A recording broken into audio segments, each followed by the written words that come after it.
Chapter 260. With a few loud bangs, Yi Guhan staggered a few steps back, and there was a trace of blood at the corner of his mouth. However, he took advantage of the situation and leaped into the air, stopping two masked men in black who were about to chase after Princess Raimu.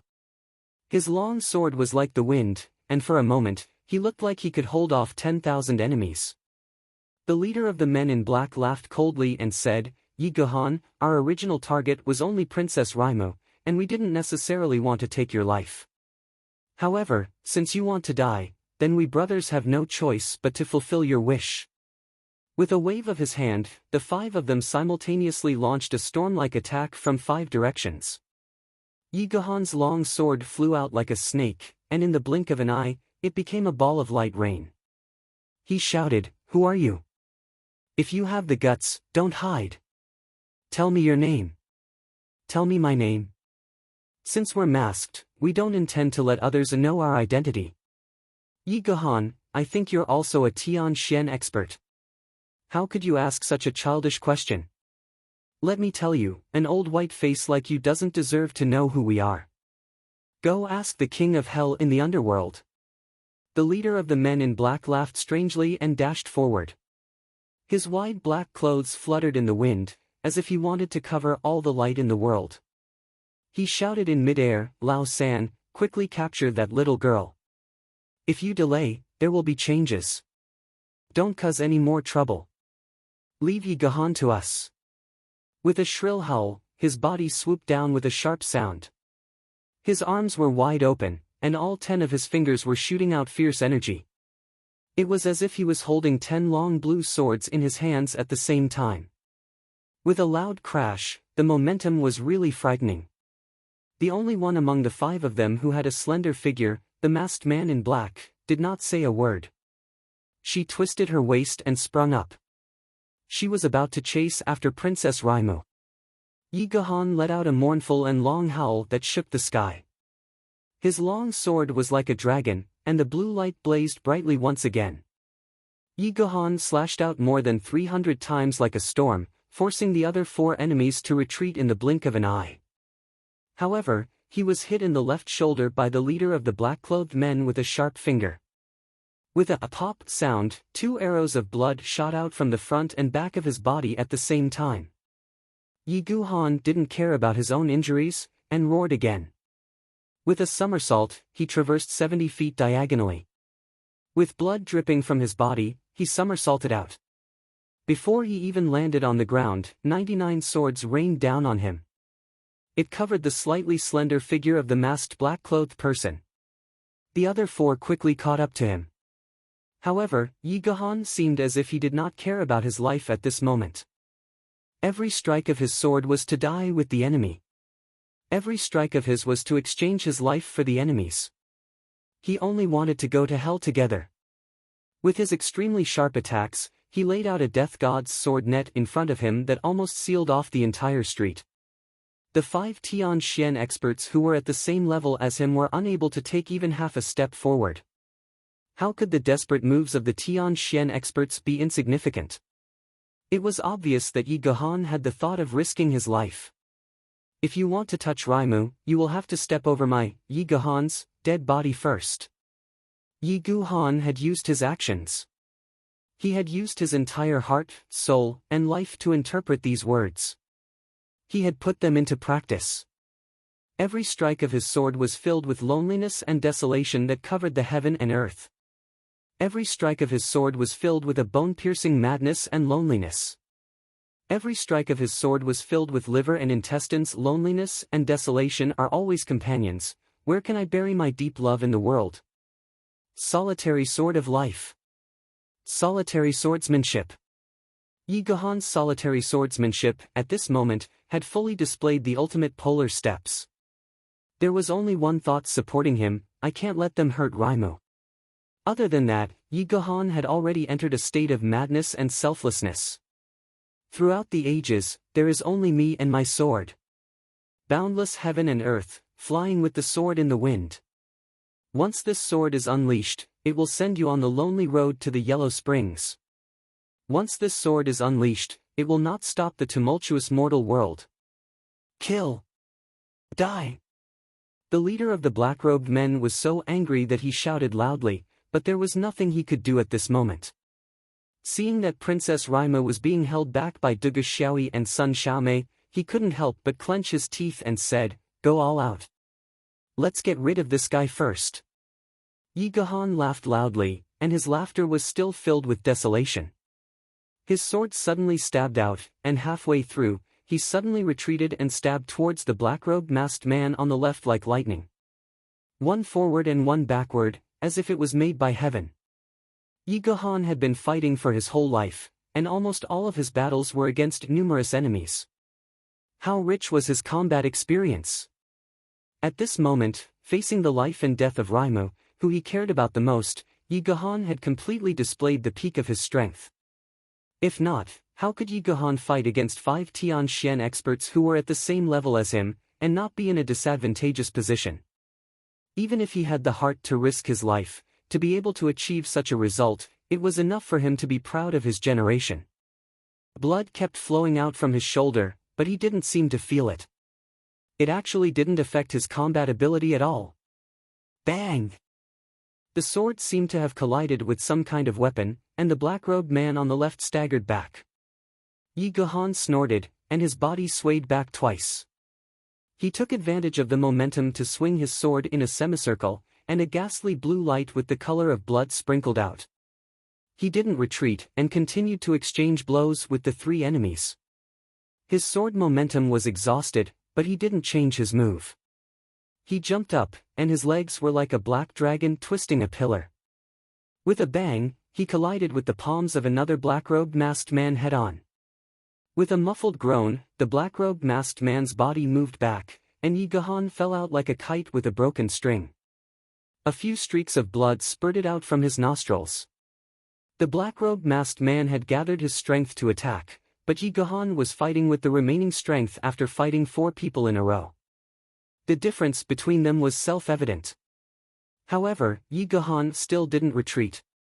Instead, he straightened his body in midair, and fluttered in the air to block another black-robed masked man who had just managed to escape with great difficulty. This man was Lei Wu Bei's second disciple, Zhou Jianming. He had an irritable temperament.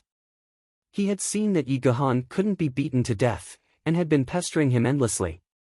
So, he suddenly shouted, raised his great sword, and hacked it down head-on. This sword had been infused with the Xian Qi of his entire body. So, Yi Gahan would have to make way if he wanted to dodge.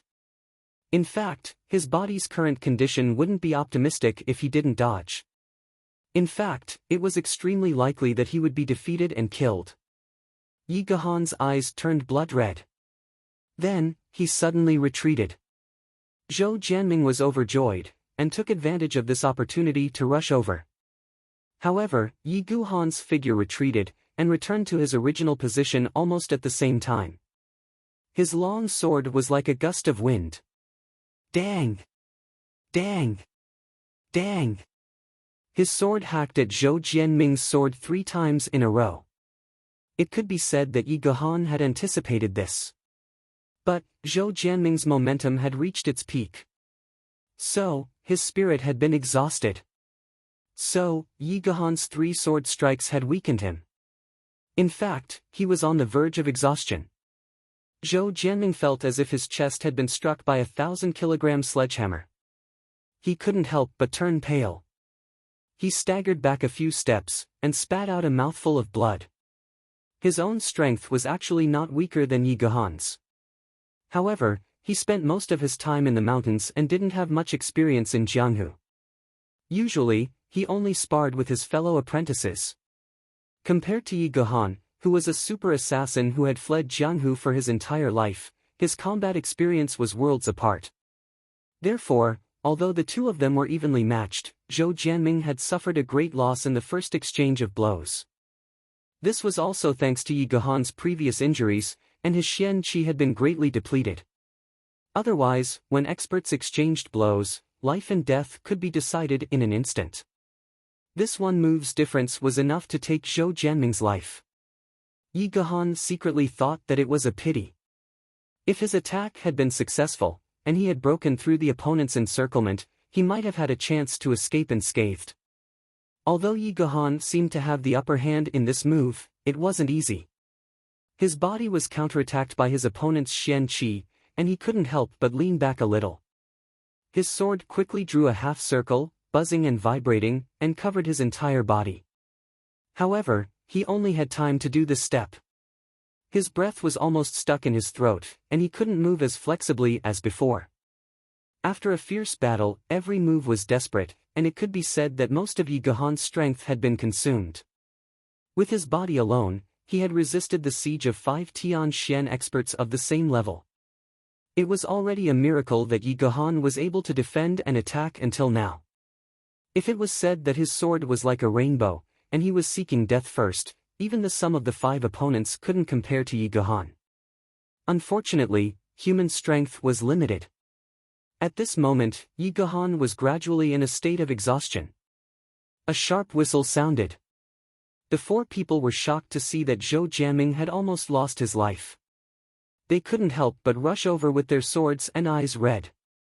Everyone's eyes were filled with a cold murderous aura of shame and anger.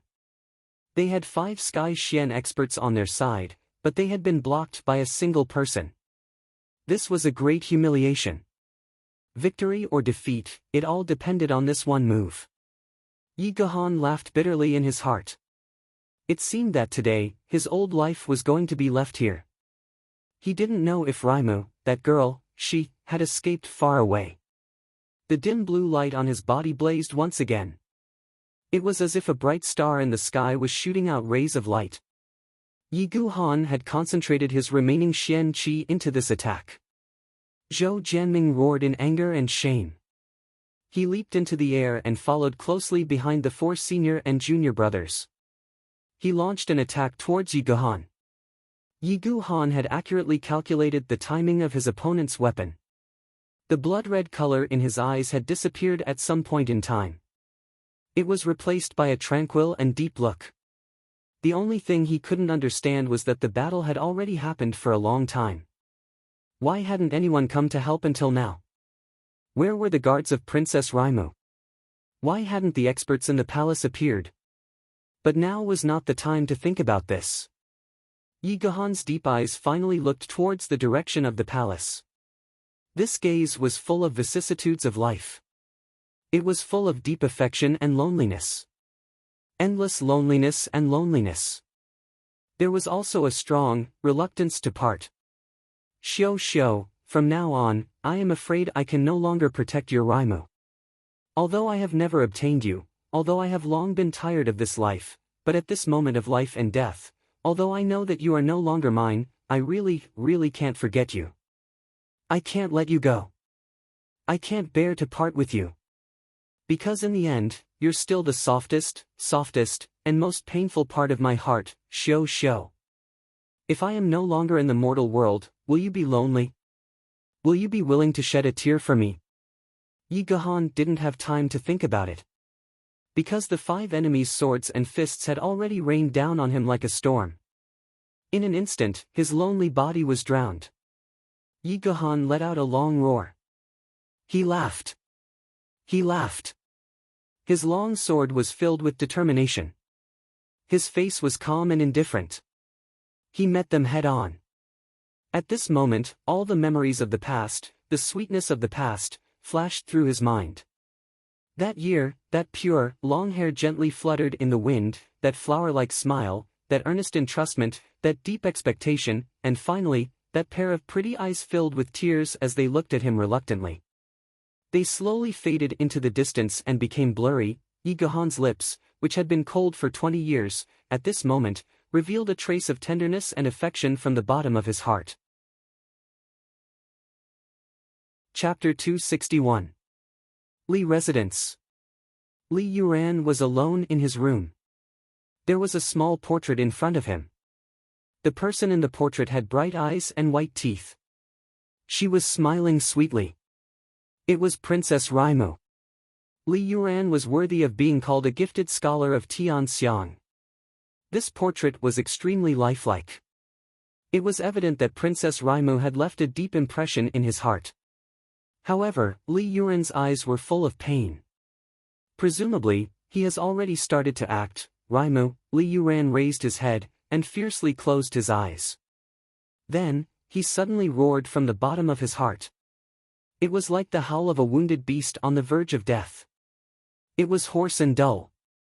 Then, he ferociously punched the wall. This punch was made up of pure physical strength. It collided with the hard wall. Suddenly, blood dripped from the surface of his fist, and dripped onto the ground. Li Yuran remained in a daze for a while. Then, he suddenly closed his eyes. 2 beads of tears flowed down silently. I'm sorry. You're the person I love the most. I can only sacrifice you for the sake of my 1,000-year hegemony. Because I still need the support of my master. Jun Moxie and Jun Wui were slowly walking out of the aristocratic hall. They had repeatedly reminded Tang Yuan to purchase those herbs. Moreover, they had to store them properly every day.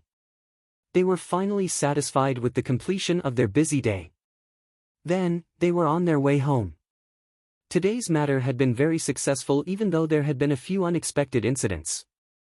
Moreover, the wine had been auctioned off at a price that Jun Moxie hadn't even dreamed of. It could be said that he had returned from a rewarding journey. Even the third prince's shameless act of taking advantage of the tiger's might wasn't a bad thing. After all, the young Master Jun had successfully planted that seed in little Yang Mo's mind. So, it could be triggered or destroyed in the future. Moreover, the last 100 bottles of wine belonged to the Prince Equivalent Palace. So, it was the Prince Equivalent Palace's shares. So, it didn't seem to have anything to do with the Jun family or the aristocratic hall. It might be a bit shameless to say this, but it was the truth. So, Jun Xia wouldn't stand up for the prince and the prince's family until he truly recognized them as his own people. Because, it wasn't worth it. Jun Moxie wasn't a selfish person, but he would never do anything that didn't benefit him. This was the principle of an assassin, and it was also his principle as a person. It was the same in both his past and present lives. Let someone else be the hero. I'm just doing what I want. To put it bluntly, I can do whatever I want, and no one can control me.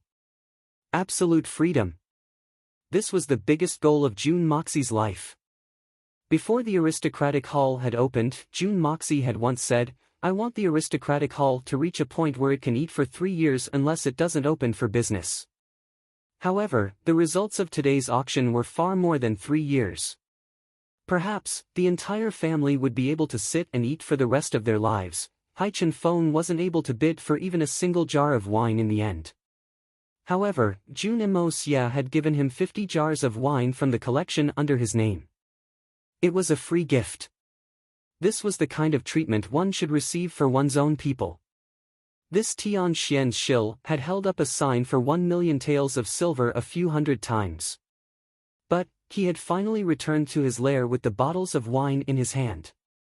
Of course, he had announced to the public that he had obtained them from the auction. Jun Moxie was riding a horse, and Jun Wui was sitting in a sedan chair. The uncle and nephew were in a happy mood, but they were also in a heavy mood. They were thinking about their own plans for the future, and the arrangements of their men. They didn't speak to each other for the entire journey. The uncle and nephew knew that the upcoming operation would be an incomparably fierce battle. However, they had to fight and they had to win. Not only did they have to win, but they also had to win beautifully and cleanly. However, the enemy's strength was superior to theirs. How should they fight this battle? From ancient times until now, the weak defeating the strong had always been a beautiful story. However, when it came to one's self, how many people could truly defeat the strong without suffering any losses? Even if it wasn't a fantasy, it was definitely an extremely difficult thing to do. The Jun family hadn't gone far when suddenly, Jun Moxie's expression changed. A white shadow had shot over from afar. He hadn't had enough time to see it clearly, but that small white shadow had already burrowed into Jun Moxie's bosom. It was squeaking anxiously, and its 2 little claws were constantly waving about. Its watery eyes were full of anxiety. Did something happen? Jun Moxie saw that little white's hind leg was tied with a light green cloth. June Moxie clearly remembered that Dugu Xiaoyi had been wearing light green clothes when she had left. But now, that light green cloth was stained with blood. Dugu Xiaoyi had met with an accident. June Moxie's heart suddenly tightened. He felt as if his heart had been gripped by something. Even his usually calm breathing had become chaotic at this moment. Suddenly, Dugu Xiaoyi's lovely and mischievous smile appeared in front of his eyes. When did I become so concerned about this girl? June Moxie didn't have time to think about this question. He only had one thought in his mind: I must go and save her. Third uncle, Dugu Xiaoyi has met with an accident. I must go and take a look. June Moxie clamped his legs together. The healthy horse neighed, and its front hooves reared up. It hadn't even touched the ground when its hind hooves fiercely kicked the ground, and it shot out like an arrow. The frantic sound of the horse's hooves resounded like thunder. June Moxie and his horse were chasing after Little White's shadow at a rapid speed. They had just turned a corner when the wind rustled in the air. A figure in green clothes had landed on the horse's back. But it seemed as if this person was weightless. The healthy horse didn't feel anything as it continued to gallop. The person who had arrived was Jun Wui. The face of this blood-clothed general was filled with a cold murderous aura. How could an experienced person like Jun Wui not see the affection that Dugu Xiaoyi had for June Moxie? In fact, in Jun Wui's mind, Dugu Xiaoyi was already his nephew's wife. So, how could he let others bully her? Even if it was just the slightest bit of harm. He would never allow it. This was the Jun family's way of thinking. It was the same for Guan Qinghan, and it was the same for the little girl. Jun Wui would never let the tragedy that had happened to him happen to his nephew again. If necessary, Jun Wui would destroy everything in order to protect his nephew's wife and nephew's wife. So, how could Jun Wui just sit back and watch when he heard about this matter? The healthy horse neighed madly as it galloped madly. It seemed as if it had gone mad. The two horses crossed several streets, turned a few corners, and disappeared in a flash. Only a trail of dust was left behind. The autumn wind blew, and the dust gradually dissipated. Both Dugu Xiaoyi and Sun Xiaomei had the same idea: let Little White go to the Dugu family to ask for reinforcements. In the face of such a strong enemy, only the Dugu family's experts would have a chance to turn the tables. As for other reinforcements, even if they did come, it might not be of any use. After all, the enemy was 5 Tian Shen experts. Even though the two of them had the same idea, the young Little White could not understand. In his young mind, he clearly understood that his master was in danger. He also understood that his master had let him out to find reinforcements. But, who should he look for? Of course, he should look for the most powerful reinforcements. It had to be said that Little White was very smart. In this world, there were only two people that he could get close to. One was his master, Dugu Xiaoyi. And the other was a very good person in Little White's mind. He was also the most powerful person in Little White's mind, June Moxie. This person was able to raise his cultivation level even when he was still a child. Was there even a need to say how powerful he was? Now that his master is in danger, who else can he look for if not him? Therefore, Little White went to look for June Moxie in a very competent manner. In his mind, he had never thought of going to the Dugu family to ask for reinforcements. Who are those coarse bearded men? What's the use of looking for them? Compared to this great expert, they are far inferior. Even I, Little White, looked down on them, but then again, if Little White really went to the Dugu family to ask for reinforcements, it would be too late by the time the Dugu family sent their experts over. Therefore, Little White had unintentionally made the right decision. Because, even if Little White went to the Dugu family to inform them, Little White couldn't speak. Even if the Dugu family judged that the little girl was in danger, they might not send their experts to rescue her. Moreover, there were 5 Tian Shen experts in the enemy's lineup. What use would it be if there were fewer people? The sword and the saber fell at the same time. The palm that was condensed with sky blue Xian Qi fiercely slapped down. At the same time, Yi Gahan was facing enemies from all directions. If it weren't for Raimu, it wouldn't have been difficult for Yi Gahan to escape at this moment. He only needed to use the rest of his strength to quickly retreat. Then, he would be able to escape in an instant.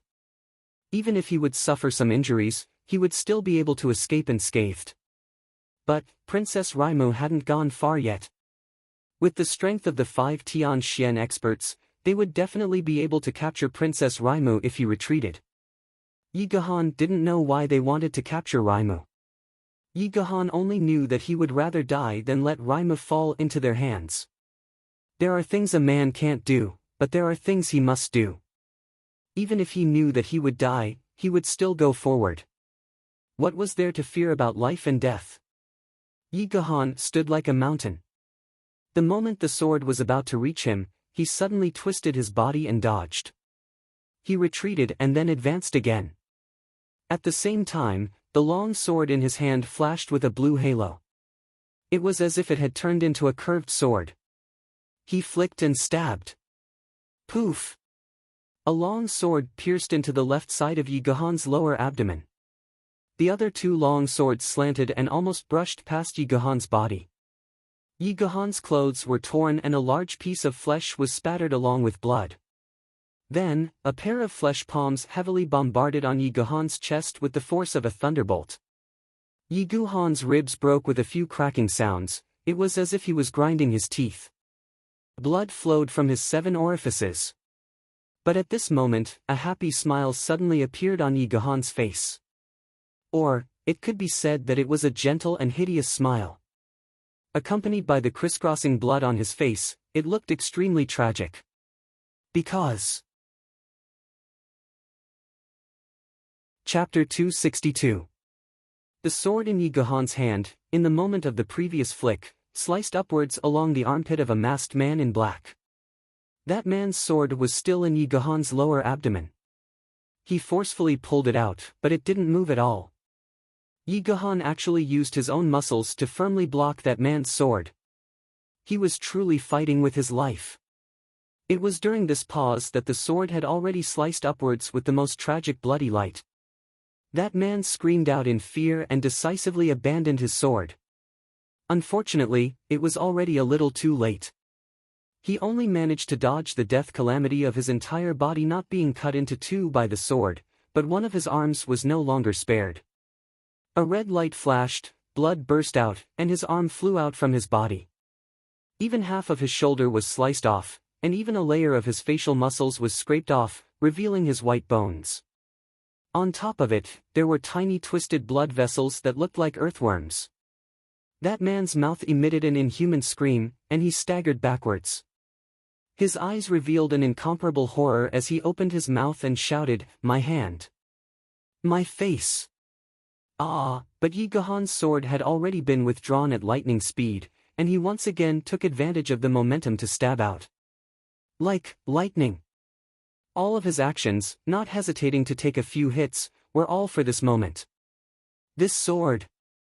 Yi Gahan knew that the current him was exhausted after a long battle, and he no longer had the strength to resist the joint attack of 5 people.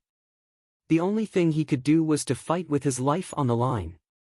With his combat experience, he could clearly feel that although these 5 people were all Tianxian experts, 2 of them obviously had unstable mystical qi.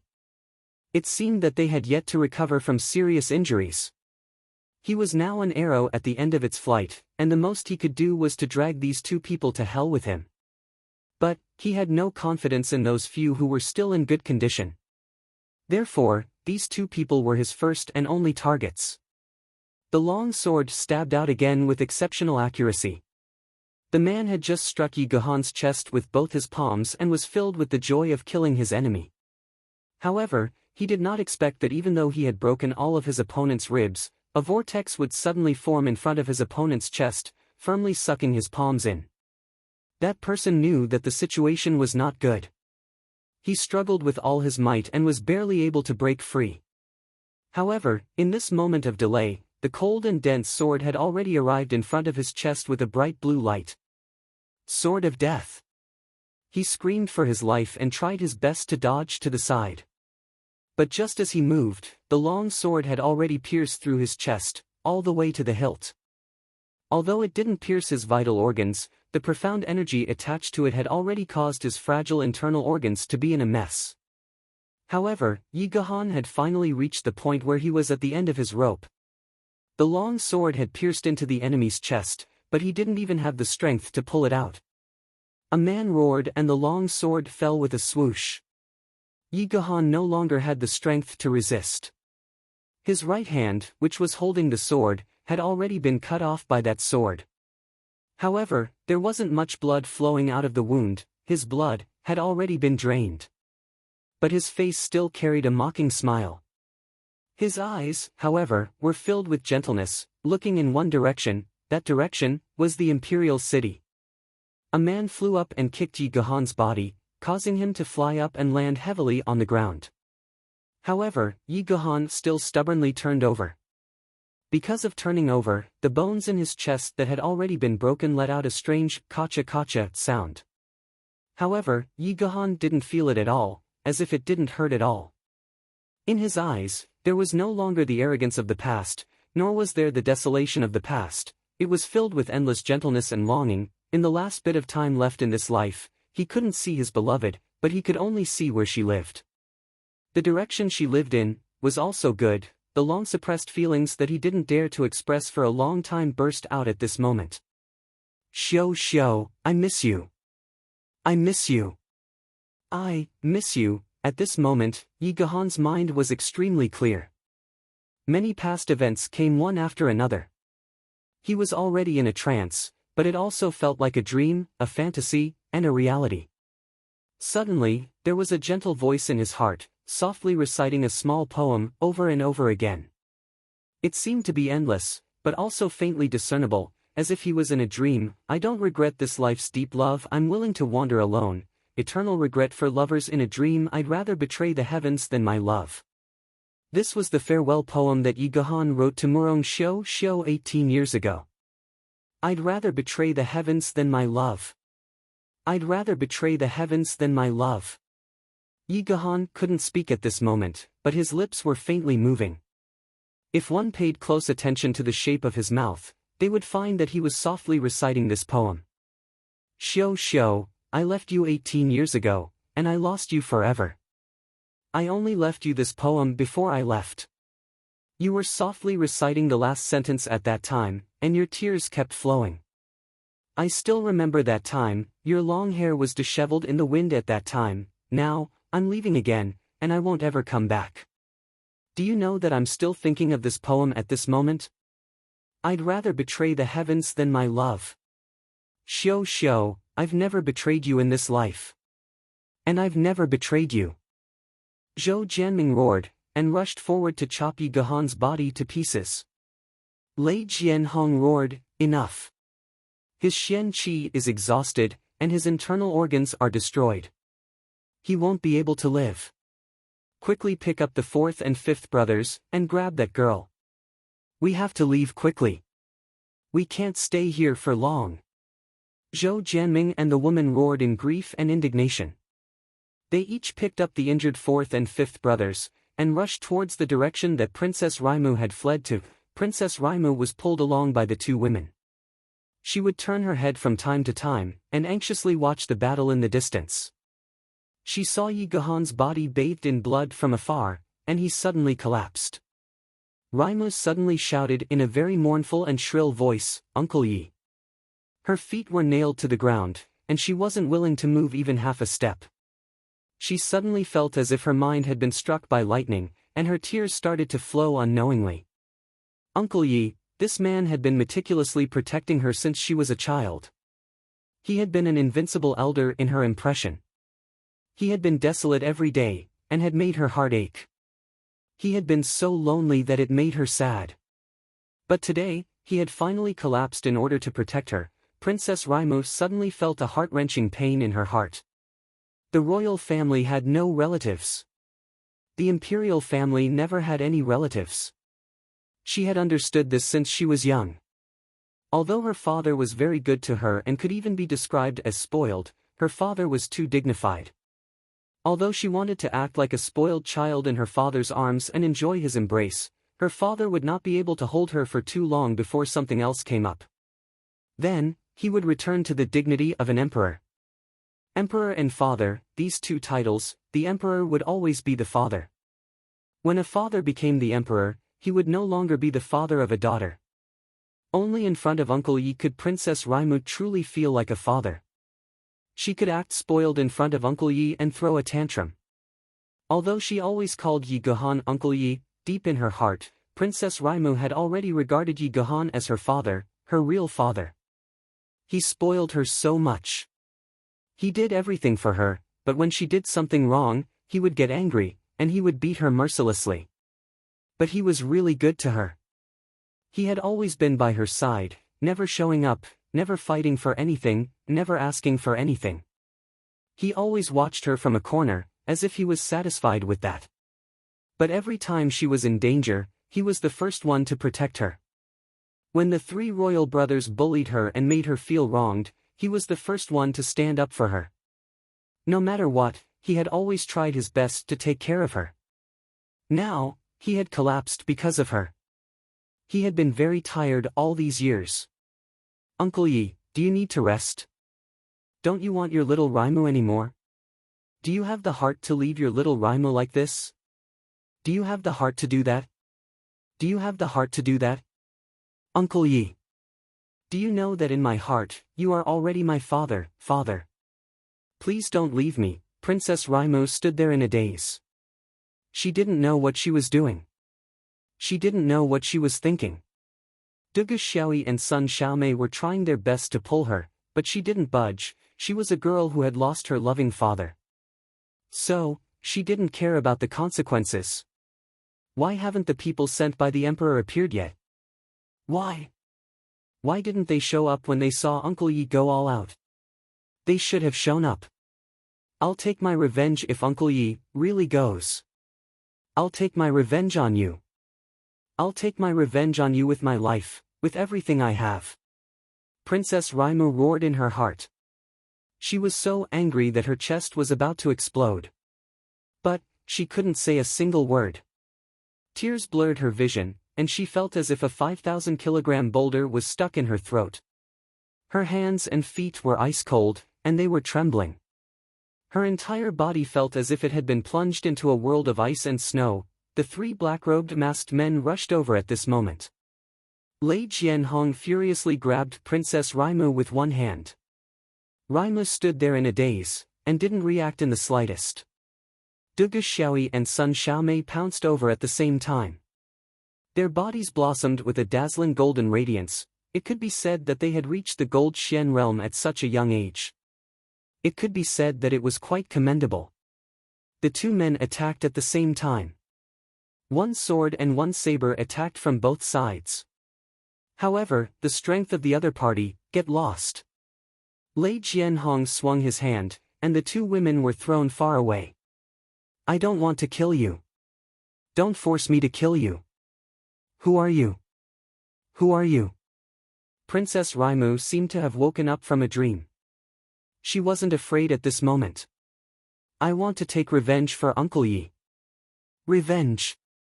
Her eyes were full of hatred and resentment. Who are you? Why did you harm me?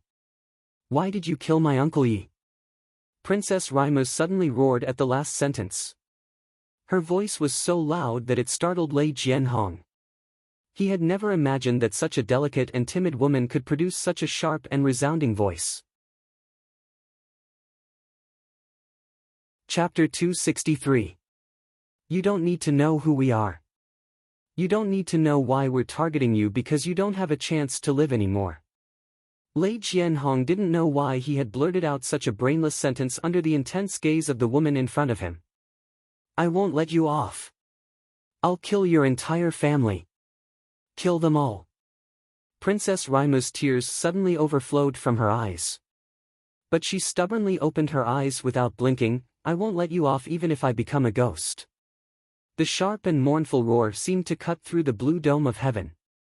The bleak autumn wind in the sky suddenly whistled as it grew stronger and stronger. Princess Raimu's long hair was fluttering in the wind. It was full of a sad beauty at this moment. Lei Jianhong's pupils shrank behind his mask. He suddenly felt a chill run down his spine. His intuition told him that he was trembling. This strange feeling made him angry out of shame. He was a dignified Tianxian expert. How could he be scared by a little girl's words?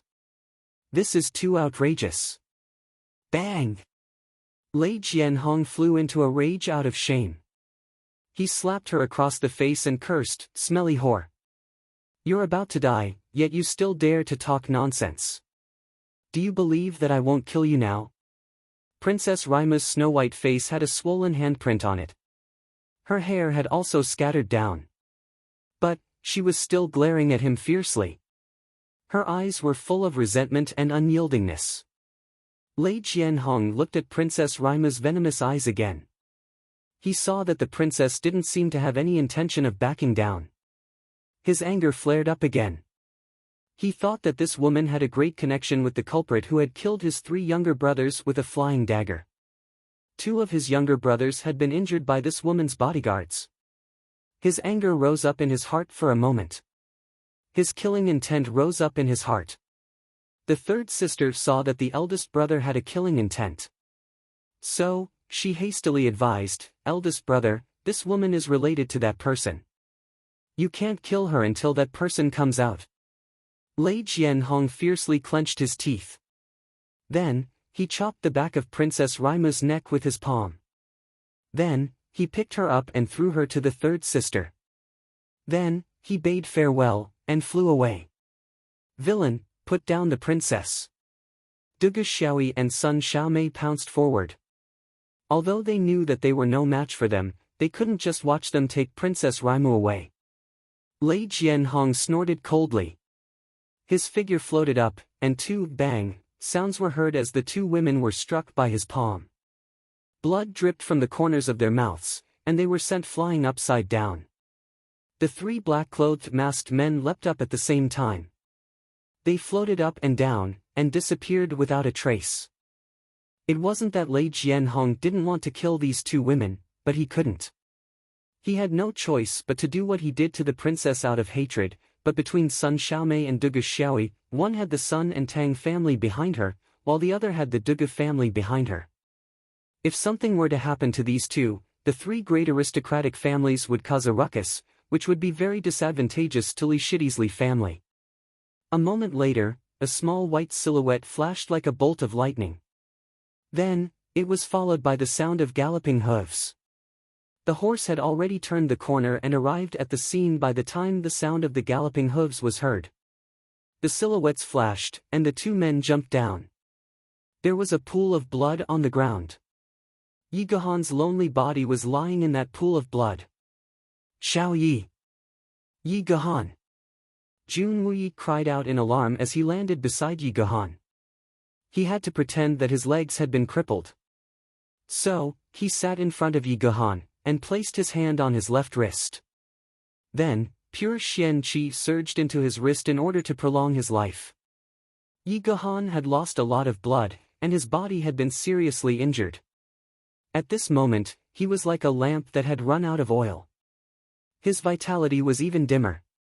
If it wasn't for the worry in his heart that he couldn't let go of, he wouldn't have been able to hold on until now. His eyes were blurry, hazy, and slack. It was as if his soul was slowly leaving his body. Even if he had infinite willpower, it was difficult for him to resist the loss of his vitality and the arrival of death. Suddenly, he was forced by Jun Wui's extremely pure Xian Qi. His consciousness immediately cleared. He struggled to open his eyes, and saw Jun Wui's thin face. Suddenly, his eyes lit up, and he revealed an extremely urgent look. Anxious, pleading. Yi Gahan's eyes were full of such emotions. "What the hell happened?" Jun Wui asked anxiously. Yi Gahan was no longer able to speak. Jun Wui looked around. The street that should have been bustling with activity was silent. There wasn't a single person in sight. Isn't this a little too unusual? Where the hell did everyone go? Who knows what's going on? Jun Wui was anxious and angry at the same time. He roared, and the entire street seemed to shake. Still, no one answered. Jun Wui and Yi Gahan were of the same age. Yi Guhan was a few years older than Jun Wui. When the two were young, the Yi family and the Jun family had some friendship. So, the two were childhood playmates. Ever since the Yi family had declined, Jun Wui hadn't seen Yi Guhan for more than 10 years. He didn't expect to see his old friend on the verge of death. Yi Guhan could feel Jun Wui's pure Xian qi continuously pouring into his body. He was surprised that Jun Wui's cultivation was higher than his own and Tian Xian's. However, he also felt that his vitality was gradually disappearing. It didn't improve even though a large amount of pure Xian qi was pouring into his body. The expression in his eyes became more and more urgent. Then, a faint glint of anger appeared in his eyes.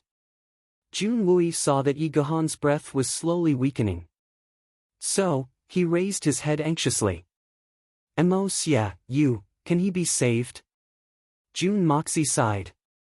The third uncle's words had left him no choice but to act. In fact, he was confident that there was no serious injury in this world that he couldn't save with the help of the Hongjun Pagoda. Third Master Jun had been poisoned for 10 years. Hai Qinfeng's Dantian had been destroyed, and his Xian qi had been crippled. Yi Guhan's life was hanging by a thread. But Jun Dashao had never thought of himself as a savior. He didn't have a good impression of Yi Guhan or Princess Raimu. Moreover, he didn't have a good impression of them. Moreover, it was very likely that he would get into trouble. There was no benefit at all. It was a losing deal. However, the third uncle had already made his move. So, he had no choice but to act. Jun Mo Xia squatted down reluctantly. He stretched out his hand, and took Yi Guhan's arm from Jun Wui's. Then, he closed his eyes and poured the pure Xian qi of the art of unlocking the heaven's fortune into Yi Guhan's arm. Jun Mo Xia's eyebrows couldn't help but twitch. Yi Guhan's injuries had left the young Master Jun in a state of shock. This was because his injuries were so serious that Hai Qinfeng's Xian qi had been destroyed. In fact, it could be said that Yi Guhan's injuries were fatal. In other words, it was a miracle that he hadn't died yet. He only had half a breath left in him. No! It should be said that he only had one thought left in him. He didn't even have half a breath left in him. The young Master Jun's spirit sense had enveloped Yi Guhan's body, and discovered that there were more than 30 large and small sword wounds on his body. His lower abdomen had been pierced by a sword, and his shoulder had been pierced by an unknown sword. These two wounds were visible on both sides of his body. However, the most fatal wound was on his chest. His ribs had been broken, and his internal organs had been displaced. In fact, his condition couldn't get any worse. Jun Mo Xia was extremely confident in his art of unlocking the heaven's fortune. However, he wasn't sure if he could cure Yi Guhan's injuries. The only thing Jun Moxie could do at the moment was to temporarily prolong Yi Guhan's life so that his injuries wouldn't worsen and he wouldn't die on the spot. However, he wasn't sure if he could save Yi Guhan's life. Dugu Xiaoyi and Sun Xiaomei staggered over from a distance. They shouted from afar, "Brother Mo Xia, the princess has been kidnapped. Quickly go and save the princess." Jun Moxie saw that the two women were seriously injured. He wanted to go and greet them. However, he sat down when he heard these words. What does the princess's life or death have to do with me? Why do I have to risk my life? She's no one to me. Don't you see how miserable Brother Yi is? You want me to risk my life? You want my third uncle to risk his life? Why? Give me a reason first. However, the dying Yi Guhan's body shook when he heard these words. His deathly pale face suddenly became flushed. His eyes became fervent as he looked at Jun Moxie and Jun Wui with a pleading look on his face. This was the only life-saving straw. Yi Deku had discovered that Jun Wui had already reached the middle level of the Sky Xian realm. In fact, his strength had already surpassed his own. So, there was an opportunity to rescue the princess if Jun Wui made a move. Jun Wui's heart moved. He asked in a low voice, "You want us to save the princess?" Yi Guhan's eyes revealed a hint of joy. "Don't make a fuss. How can we save her with our strength? If you want us to die, you can just say it. Jun Moxie was still activating the art of unlocking heaven's fortune. He didn't even raise his eyebrows. Third uncle, although your Xian Qi cultivation has reached the Tian Xian level, your body is still not good enough to walk. You've already made him like this, not to mention me, third uncle. As for me, there's no need to say anything. Even if I want to save her, I'm really powerless. The ancients say, life and death are predetermined by fate. This is also fate. Do you think I'm stupid? Even if we really save that stupid princess, what good will it do to us? We'll have to expose third uncle's strength. We'll have to expose the fact that he's fully recovered. We'll also have to expose my strength. No matter how you look at it, it's not worth it. Now that I'm willing to help you, you should be content.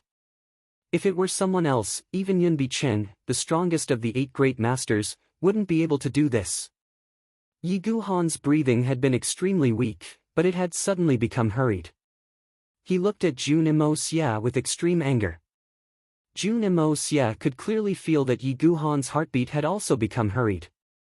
Yi Guhan's breathing had suddenly intensified, and his chest had vibrated. In fact, his broken bones had issued a slight sound. Yi Guhan stared at Jun Moxie. His eyes were filled with endless anger and sorrow. Suddenly, they gradually turned into pleading and pleading. Jun Moxie was shocked to see such a desolate look in his eyes. He had no doubt that if Yi Guhan could still speak at this moment, he would certainly throw away all his pride and dignity to beg him to save Princess Raimu. Yi Guhan's eyes became anxious. Suddenly, his face flushed and his throat gurgled. He seemed to be gathering all his strength, the last bit of strength, and finally, 2 words came out of his mouth. It was so weak that it couldn't be heard, "Please, save." Then, his head tilted to one side and he fainted. There was no more sound. Yi Guhan would rather burn his last bit of vitality to say these 2 words. Although he didn't say it completely, Jun Moxie and Jun Wui both knew and understood that Yi Guhan wanted to say, "Please, save Raimu." He made this request at the cost of his life and his last bit of vitality. Is he dead? Jun Wui suddenly felt a little sad. He asked with a sense of loss. He's not dead yet, but he's almost there. He is now in a state of suspended animation. Jun Moxie's hands were still exerting strength. If this state continues for a little longer, there will be no way to save him. Saving people is like putting out a fire. Hurry up and save her. Dugu Xiaoyi finally rushed over. She almost cried and grabbed Jun Moxie's clothes. Hurry up and save Raimu. What are you waiting for? What does it have to do with me? Jun Moxie looked at her inexplicably. I'm just a commoner. Save the princess. This kind of thing should be done by a prince. How dare you ask me to do it? Isn't it courting death? Even the master of Tian Xian, Yi Guhan, was turned into a ragged sack. Didn't you see it? You want me, a person who has no strength to truss a chicken, to save her? How can you say such words? Jun Mo Xia spat in his heart. Bah! Princess Ling Meng is not you, little girl. Why should I do such a stupid thing? I came here in a hurry for you. I didn't expect there would be such a big trouble, you. Boo-hoo. What should I do? Dugu Xiaoyi was confused. She suddenly remembered that Jun Moxie couldn't even defeat her with his ability. How could he be a match for those masters of Tian Xian? What did she say just now? In addition to regret, he was also at a loss as to what to do. But why haven't those palace guards appeared yet? The speaker was unintentional, but the listener was interested. When she said this, Jun Wui and Jun Moxie were shocked. They looked at each other and had a tacit understanding. Mo Xia, for the sake of Yi Guhan. We should also help him. Moreover, she is, the princess. Jun Wui said tactfully. He could see that his nephew didn't like Princess Raimu at all. If he didn't say anything, he was afraid that Jun Moxie wouldn't have interfered. Not to mention the princess, even if he had helped Yi Guhan a moment ago, given his nephew's temperament, he might have ignored him if he hadn't opened his mouth. Based on his understanding of his nephew, he was absolutely capable of doing such a thing. In fact, it was a matter of course. He had a clear conscience. "I'm not going. I'm not interested." June Moxie flatly refused his third uncle. He faintly felt that there was a lot of inside information. His identity had been exposed, and the consequences would be very bad. "I don't care even if she's the daughter of an immortal, as long as she has nothing to do with me. I might as well tease Little White if I have the time to do so, besides. June Moxie has never done anything that doesn't benefit him." "You're not going." "I'm going." Jun Wui was somewhat angry. He put his hands on the ground, and jumped onto the horse's back. "I'm not doing this for the princess. I'm doing this for Yi Gahan. Yi Gahan is doing this for Raimu, just like your grandfather was doing this for you. How can we sit back and do nothing about it?" Chapter 264. No matter what Jun Wui had said, Jun Moxie wouldn't have agreed. But this incident had stirred up a deep emotion in Jun Moxie's heart. Jun Moxie's heart shook from the bottom of his heart. Jun Zhantian had brazenly sounded the war drums, mobilized the army, and bathed the capital in blood. His heart couldn't help but warm up. This incident had moved Jun Moxie the most. Hitman Jun understood that the third uncle's decision was more emotional than rational. If Jun Wui were to act, then it wouldn't matter whether the princess was saved or not. It would only bring harm to the Jun family. But a gentleman has to do something, and there are some things he shouldn't do. Therefore, if the third uncle were to act, then this matter might not be able to be covered up. But if he were to act, good. I'll go. Jun Moxie took a deep breath. Pure Xiantian Qi rushed out of his body, and poured into Yi Gahan's dried-up meridians to temporarily maintain his vitality. "However, third uncle, you don't need to go. I'll go by myself. You go back to the Jun family first. Don't shake him or, I know as much about battlefield rescue as you do." Jun Wui interrupted him, "Hurry up and go. You have a lot of confidence in me, those are 5 Tian Xians." Jun Moxie smiled bitterly. He stood up, turned over, and mounted his horse. He clamped his legs together, and galloped away. "You, big scoundrel, you have to be careful." Dugu Xiaoyi's heart suddenly tightened. She knew Jun Moxie's strength very well. At this moment, she almost wanted to stop him from going. Dugu Xiaoyi was very worried at this moment. She even had an extremely selfish thought: "I'd rather not save Raimu. Big scoundrel, don't let anything happen to you." Jun Moxie's body on the horse's back paused for a moment, but he didn't turn back.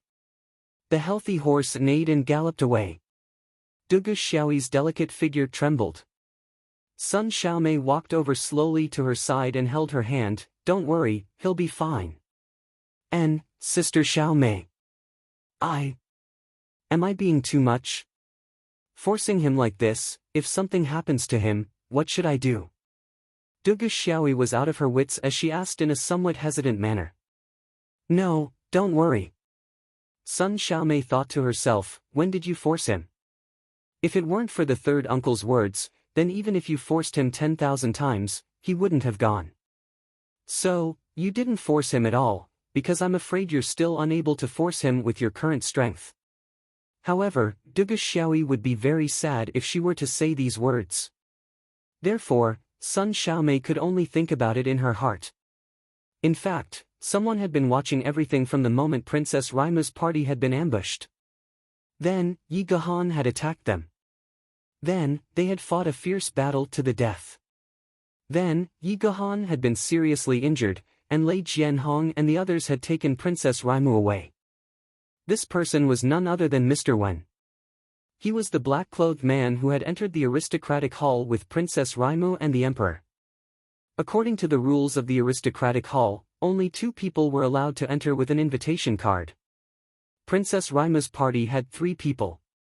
So, the Emperor and Princess Raimu were the only ones left. And, that was Mr. Wen's. Mr. Wen possessed astonishing strength in addition to his status. Even Hai Chen Feng couldn't enter his eyes. So, the situation would have been very different if he had been willing to lend a hand. Unfortunately, he couldn't. Mr. Wen was very appreciative of Yi Guhan's sentiments. Mr. Wen had wanted to save Yi Guhan several times. But, he hadn't done so in the end. After all, the Emperor's plan to draw out that mysterious expert would have been ruined if he had taken action. The Sky Xian Peak expert who had saved Princess Ling Meng could be said to be a nightmare for the Emperor of the Tian Xiang Empire. There was no other reason. The Emperor of the Tian Xiang Empire would never allow such an expert to escape from his line of sight within the Tian Xiang Empire. It wouldn't have been a problem if this person had been a hermit. But, he was related to Raimu. So, he was involved in the imperial family's dispute. It wasn't a good thing for such a powerful expert to be involved in the imperial family's dispute. Therefore, the emperor couldn't tolerate this person's existence. He had good intentions. But, he still needed to know who this person was. His identity was the only way to feel at ease. That mysterious Tian Xian Peak expert was the same. And, the other nightmare, the mysterious person behind the aristocratic hall, was the same as well. Mr. Wen felt conflicted for the first time in his life. He could only watch helplessly as Yi Guhan lay lifeless on the ground. Mr. Wen was a calm person. But, he couldn't help but grit his teeth so hard that they almost broke. Such a good man had passed away just like that. Moreover, he had used his last bit of strength and life for the sake of the imperial princess. But, I could have helped her. But, I could only watch helplessly. Conscience? Hien. But, Princess Raimu has been taken away. That mysterious Tian Xian Peak expert must be drawn out no matter what the reason is. But, Princess Raimu can't be harmed. This is the Emperor's entrustment. What should we do with Yi Guhan? He's on his last breath. Mr. Wen didn't have a choice. He couldn't bear it. But, he could only look at Yi Guhan's lonely body on the ground. He sighed helplessly. Then, he sprang up, and chased after the men in black who had taken Princess Raimu. He felt the wind blowing on his face as he sprang up. Suddenly, he understood one thing. I can draw out that mysterious person. I can also find out who's targeting Princess Raimu from behind the scenes. But, I understand the Emperor's motives. His Majesty doesn't necessarily have no ulterior motives. Yi Guhan's existence had always been a thorn in the Emperor's side. He hadn't said it out loud. In fact, he was too embarrassed to say it out loud. But, Mr. Wen knew that Yi Guhan's existence had always been a thorn in the Emperor's side.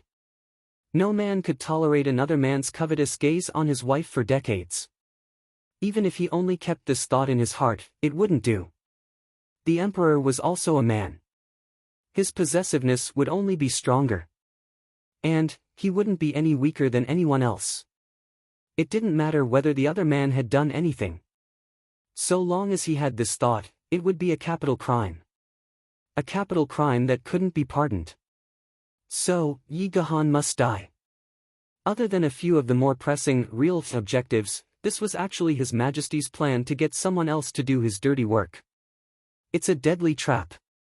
No wonder the princess's bodyguards are so weak. They're useless. No wonder. His Majesty only allowed me to rescue the princess. No wonder this place is almost forbidden. So, that's why. Mr. Wen couldn't help but admire the Emperor. He's the ruler of a country. His plans are precise. His thoughts are meticulous. I can't compare with him. His schemes are vicious. Mr. Wen couldn't describe his feelings as he looked at the three men in front of him. Jun Mo Xia spurred his horse forward, and continued to gallop through several streets. Then, he whipped his horse a few times, and galloped like an arrow from a bow. White foam started to appear on the corners of the horse's mouth. Jun Mo Xia looked around and saw that there was no one around. Then, he suddenly tightened his legs, and threw the reins. At the same time, Jun Emosie's figure abruptly disappeared from the horse's back. The horse whinnied as it disappeared, and stopped. Jun Emosie had thrown the horse's reins, and it had wound around a small tree on the side of the road. In fact, it had coiled around it twice: do something or don't do it. Do it swiftly and resolutely. Do it with all your might. This had always been the hitman Jun's principle. Everything was just a decision that flashed through his mind. If he had decided not to save Princess Ling Meng, then even if Princess Ling Meng were to be chopped into 1,000 pieces in front of him, the hitman Jun would only look on indifferently.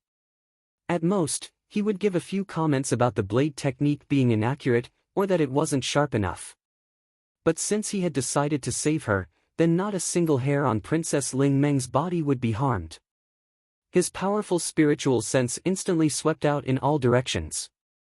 It was as if a meteor had smashed into the sea, stirring up monstrous waves that rolled out endlessly in all directions, covering the entire field. Jun Dashao's speed was several times faster than his normal peak speed. He was illusory as he moved left and right. No one could see this mysterious scene. But Jun Dashao's heart was very carefree at this moment. Ever since he had opened the second layer of the Hongjun Pagoda, Jun Moxie had discovered that his control of the yin-yang escape had become more and more proficient. Jun Emosie felt as if he had become one with the world, and as long as he willed it, he would be able to go anywhere he wanted. Especially at this moment, when he used all his strength without any reservations. Jun Emosie felt as if he had completely merged with the world. The art of unlocking heaven's fortune within his body was like the opening of the floodgates of the Yangtze River. It surged and surged, endlessly providing unlimited power.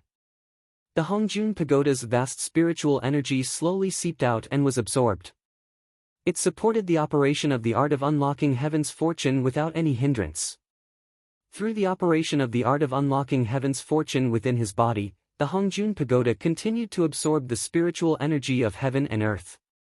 All of this seemed to form a cycle, an exceptionally perfect cycle.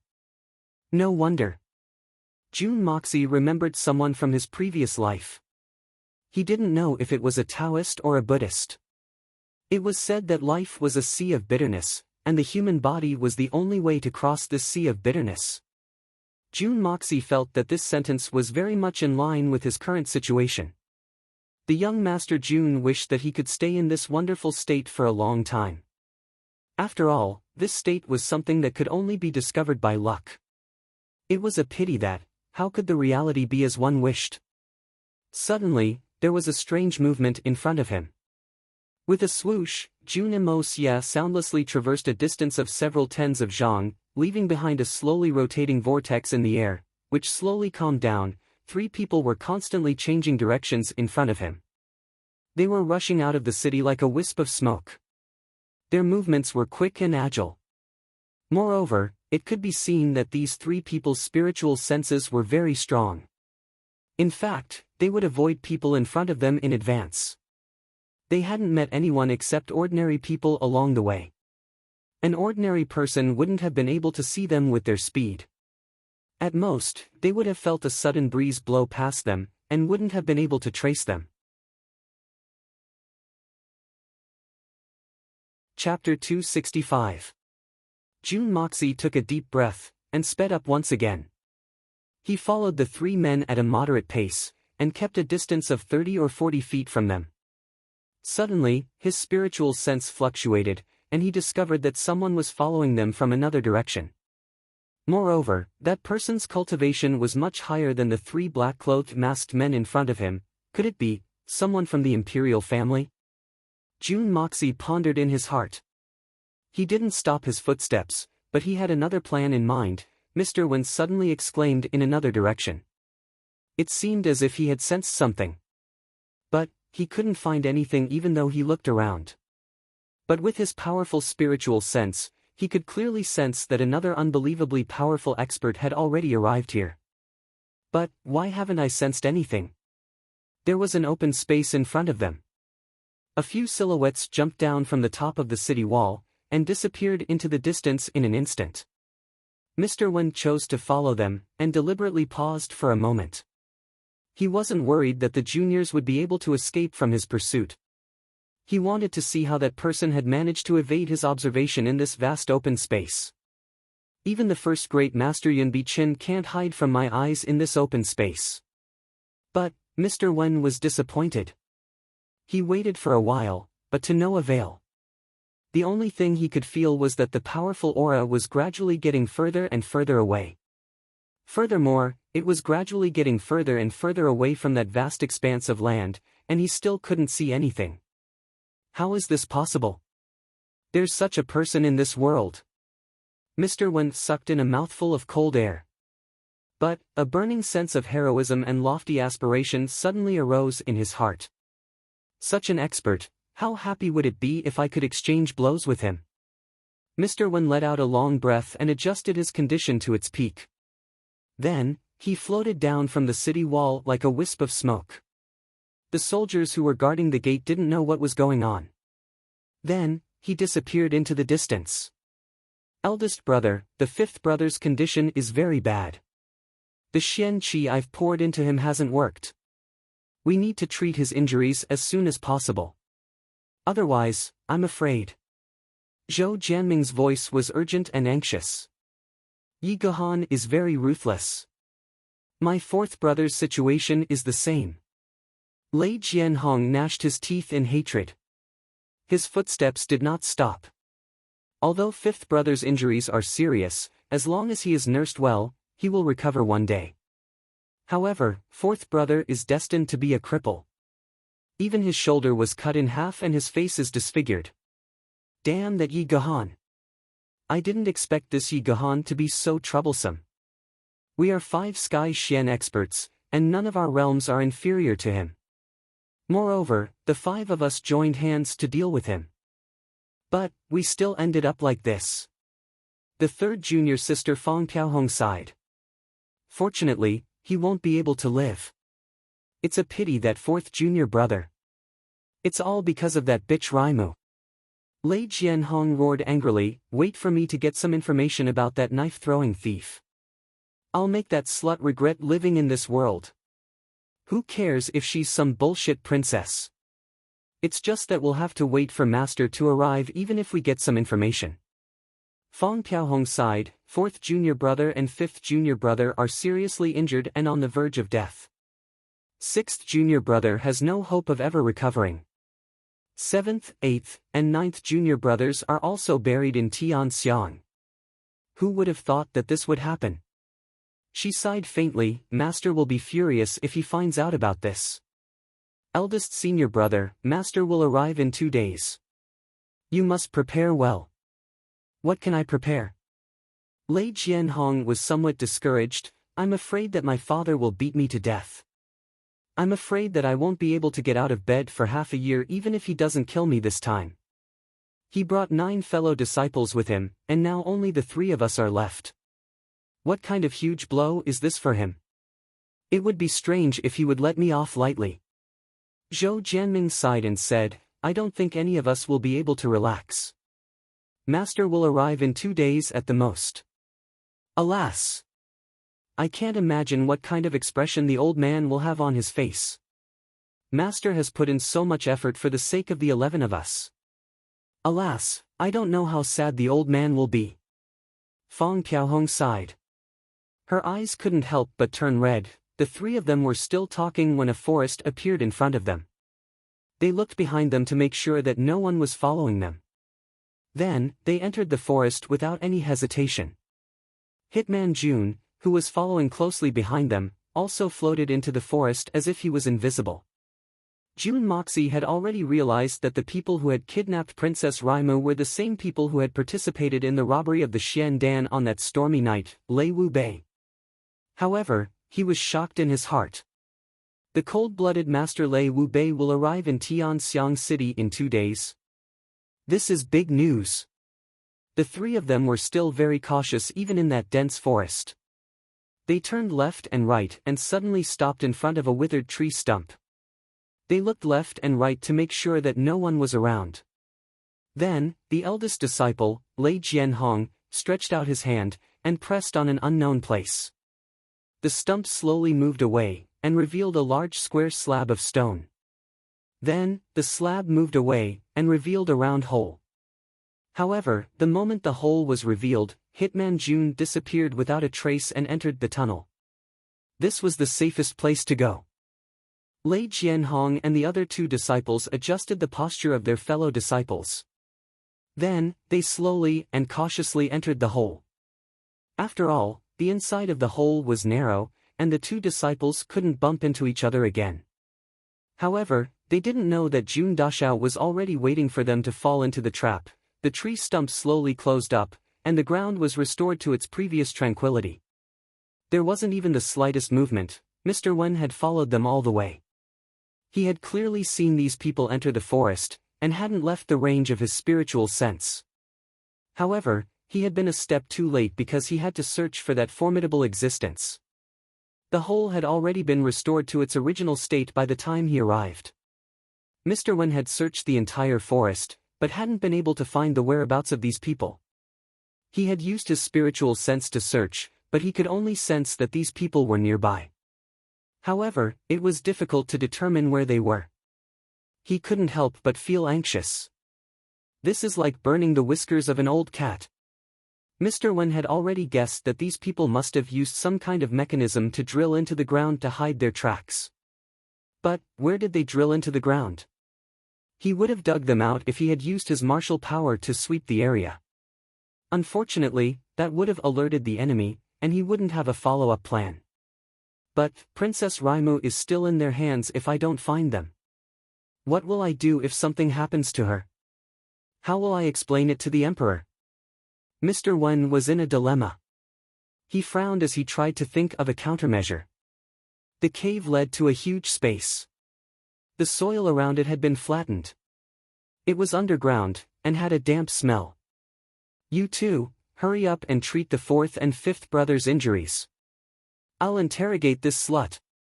Lei Jianhong said with a murderous look in his eyes. Eldest brother, I know that you're angry with Princess Raimu because of our younger brother.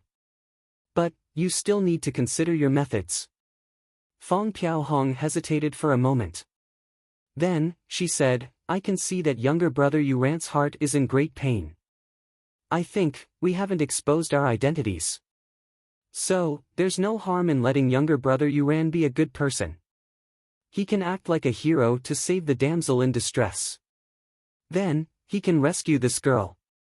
It'll be a wonderful thing if he succeeds, Yuran. That's fine. I won't harm her life for younger brother Yuran's sake. Lei Jianhong clenched his teeth. Fong Piaohong snorted. She didn't say anything else. Instead, she started to treat her younger brother Yuran's injuries. Jun Moxie's heart skipped a beat. Younger brother Yuran? That boy Li Yuran won't be able to get rid of the name Yuran. Could it be that Li Yuran is also involved in this big incident? Lei Jianhong picked up Raimu, and placed her against the wall. Then, he reached out and patted her head. Princess Raimu woke up as a pure Xian Qi entered her body. You evil thief! Quickly let me out! Princess Ling Meng had just opened her eyes when she shouted out in anger. I want to see my Uncle Yi. Let me go. Your Royal Highness, it's very easy for you to get out. You only need to answer one of my questions. Then, you'll be able to leave, Lei Jianhong sneered. Those throwing knives in your bosom, they're your treasures. Your Royal Highness shouldn't be unfamiliar with them, right? Honorable Princess Raimu. I'll let you go as long as you tell me who the owner of those knives is. I won't go back on my word. The owner of those throwing knives? Princess Raimu opened her eyes wide in astonishment. She hadn't expected that these people would kidnap her for this matter. I've never seen that expert. So, how would I know where he came from? Ha ha. Princess, you're treating us like 3-year-olds. Lei Jianhong smiled ferociously. My fellow disciples lost their lives at the hands of that man. I've never heard of the existence of such a master in the martial world before this. But as far as we know, the only time this master has ever acted was when he saved the princess. Don't tell me that the princess has forgotten that he saved the princess when she was attacked by an assassin. And, that was the only time he's ever saved her? If the princess insists that she doesn't know, then I'll have seen a ghost. Jun Moxie was startled in his heart. It turned out that Princess Raimu had been attacked by an assassin because he had secretly saved the Princess Raimu. So, I've saved her, but I've implicated her. This grudge is very difficult to settle. But, how did these people know about the connection between these two incidents? Jun Moxie's thoughts turned, and he suddenly thought of Li Yuan. So that's how it is. All these questions will be easily solved if we look at the Li family's point of view. You killed my Uncle Yi because of this question? Princess Raimu couldn't move. She looked at him with a venomous look in her eyes. It seemed as if she was about to spit fire. That's right. You won't be able to leave this place alive if the princess insists on not telling us who that man is. Lei Jianhong grinned in a low voice. I'll use other means to make the princess speak if the princess doesn't intend to speak. Jun Moxie urgently thought of a countermeasure. He had approached Princess Raimu a moment ago. He had thought that he could take the Princess Raimu into the Hongjun Pagoda, and then disappear without a trace. But, he had tried several times in a row, and it had been to no avail. It seems that no one else can enter the Hongjun Pagoda, except me. Or is it because my cultivation isn't at that level? However, Jun Moxie's wishful thinking had been shattered since this method wasn't feasible. After all, he wouldn't have to worry about anything if he could take the princess into the Hongjun Pagoda. He was confident that he would be able to take advantage of the chaos. In fact, he would be able to get rid of those who were already injured. However, rescuing Princess Raimu at this moment was already a very good idea. These people are Tian Xian's experts. I'm afraid that I'll suffer a big loss if I reveal my whereabouts. Lei Jianhong pinched Princess Raimu's chin, and forced her to raise her head. Then, he fiercely asked, I'll ask you one last time. Are you going to tell me or not? I'll have no choice but to offend the princess if you insist on being stubborn. Suddenly, a sneer was heard. Then, a strange and cold voice sounded from Lengleng, so, Lei Wubei has taught these pieces of trash? What cold-blooded master? That's ridiculous. The voice hadn't even faded when a blue light shone brightly in the dark. A small throwing knife suddenly materialized out of thin air. It carried a dreamy color as it slowly flew through the air. Everyone's faces were reflected in an azure blue color. Thud! The throwing knife pierced the muddy wall, and issued a sound as if it had pierced through rotten wood. The three people jumped up at the same time. Lei Jianhong covered his chest with his palms and shouted, Your Excellency has arrived. Why are you hiding? I've been waiting for you for a long time. Zhou Jianming and Fang Piaohong unsheathed their swords at the same time. They held their swords horizontally across their chests, and looked around as if they were facing a formidable enemy. A faint voice sneered, You juniors think you can challenge me? You're overestimating your capabilities. Princess Raimu's eyes were filled with excitement as tears rolled down her cheeks. She struggled to ask, Senior, is that you? I beg you. I beg you, take me to see my Uncle Yi. I beg you to kill them and take revenge for my Uncle Yi. The commotion underground was very loud. Lei Jianhong's roar could be heard from several kilometers away. So, Mr. Wen was able to sense it from the outside. He had been paying close attention to the slightest movement in this place. And, Lei Jianhong's roar had undoubtedly provided him with the best direction. He saw Mr. Wen jump like a gust of wind, and arrive at the cave's entrance. Then, he continued to hold his breath and listen attentively. Everything would be under his control as long as he could find the hiding place of those people. However, Lei Jianhong and the other two had discovered something extremely shocking. In fact, it could be said that it was a terrifying and astonishing scene. Princess Ling Meng's slender body that was leaning against the wall suddenly floated up into the air. She remained floating in the air for a moment before shooting out like an arrow from a bowstring with a schwat sound. Lei Jianhong was alarmed. He threw himself forward, but he was a step too late. June Moxie had launched the Enyang escape at an extremely fast speed.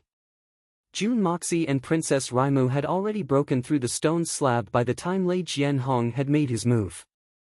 Suddenly, there was a burst of bright light under the stone slab. Lei Jianhong and the other two men bellowed in anger. They then pounced after June Moxie. Mr. Wen was pacing back and forth next to the stump. He was hesitating whether he should break through the underground barrier to rescue Princess Raimu, or wait a little longer. Suddenly, he heard a loud noise. It was like a landslide or a tsunami. The stone slab under his buttocks had been smashed into smithereens. The explosion had caught Mr. Wen off guard, and had caused him to fall down. He was about to open his mouth to ask when he saw a graceful body in front of him. It was Princess Raimu's delicate body. Then, 3 black-clothed and masked men rushed out one after the other. They surrounded him in a triangular formation. One of them roared, "You old bastard! You're hiding! You're hiding! Why aren't you running away? You're playing tricks on us. Let's see where you'll run to this time." Mr. Wen had just reached out to hold Princess Raimu when he realized that he had fallen into the encirclement. He couldn't help but complain. Chapter 266. How could a man of Mr. Wen's experience not be able to judge the current situation? Someone must have saved Princess Raimu. But this person couldn't reveal himself. So, he must have seen me come along. And he must have had the strength to help the princess escape danger. So, he must have thrown Princess Raimu to me. But how did this man know that I would save her? This hateful guy. My whereabouts have been exposed by this framing. What's the point of talking about the follow-up plan? This is extremely troublesome. His original plan had been very good. He would have hidden himself to one side. Then, he would have been the oriole behind the mantis stalking the cicada. Or, he would have been the fisherman who would have benefited from the fight between the crane and the clam. But, he hadn't thought that he wouldn't be the fisherman. Instead, he would have become the scapegoat. This is fucking outrageous. My whereabouts have been exposed. I can't find the whereabouts of that mysterious Tian Shen expert. Moreover, I'm holding the princess in my arms. So, it's very inconvenient for me to make a move. And, I don't even have a single helper by my side. Moreover, those people are looking at me as if they want to eat me alive. It seems that I won't be able to find out the details of the Princess Raimu's kidnappers. Mr. Wen wasn't afraid of Lei Jianhong and the others given his strength. But, he was extremely depressed at the moment. How could I have allowed you to bring the Princess Raimu here if I had only wanted to save the Princess Raimu? I would have snatched her from the hands of the 3 of you on the way. Don't even talk about saving her. I could have killed you guys if I wanted to. Do you really think that you're a big shot? However, Princess Ling Meng, who was in his bosom, struggled and begged, "Senior, I beg you to kill them and avenge my Uncle Yi. I beg you to save my Uncle Yi." Raimu couldn't see the appearance of that mysterious expert. But, she felt a sense of security in her heart. This is the same expert who has been protecting me in secret like Uncle Yi. As long as he was here, I would be safe. Then, I started to worry about Yi Gahan. Then, her body was abruptly thrown into the air, and fell into the bosom of another person. The girl was naturally sensitive. So, she immediately recognized that this person was the senior guest of the Imperial Palace. He was also her father's mysterious friend, Mr. Wen. It turned out that he was also here. With these 2 great masters joining hands, none of those thieves would be able to escape. They would definitely be able to avenge Uncle Yi. With these 2 great masters, they would definitely be able to save Uncle Ye's life. However, Mr. Wen's embrace was very warm. But, it lacked that warm feeling of warmth and a sense of security that came from the heart. Princess Ling Meng's idea was naturally very good. However, it was too whimsical. How could the world go according to one's wishes? The development of the situation was completely different from what she had imagined. There was almost no similarity between them. The more Mr. Wen thought about it, the angrier he became. He used one hand to protect Princess Raimu, and the other hand to launch an attack. He used the strength of his palm to fight against the three men. Moreover, he seemed to be skillful and at ease. In fact, he even seemed to have the upper hand. Then, he started to beat the three juniors in front of him. Mr. Wen naturally knew that this matter was the work of the expert who had been protecting Princess Raimu in secret. As the saying goes, one can always predict another. So, this guy must have discovered that he had been following them. So, he didn't want to expose his identity.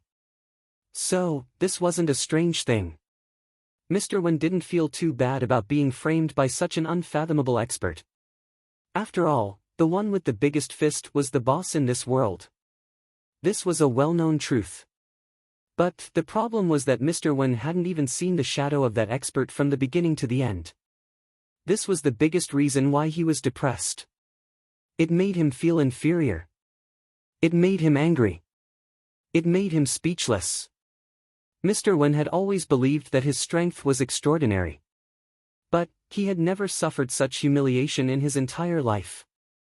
Not to mention the insignificant Tian Shen Peak expert, even the 8 great masters wouldn't be able to possess such unfathomable strength. However, Mr. Wen had gained some insights from this fight. The more he fought, the more familiar he felt. Suddenly, he jumped out of the circle with a serious expression on his face. So, you are the disciples of the cold-blooded master. How is Master Lei doing? What has my Tian Xiang Empire done to offend Master Lei? The disciples of Master Lei have joined hands to kidnap the princess of the imperial family.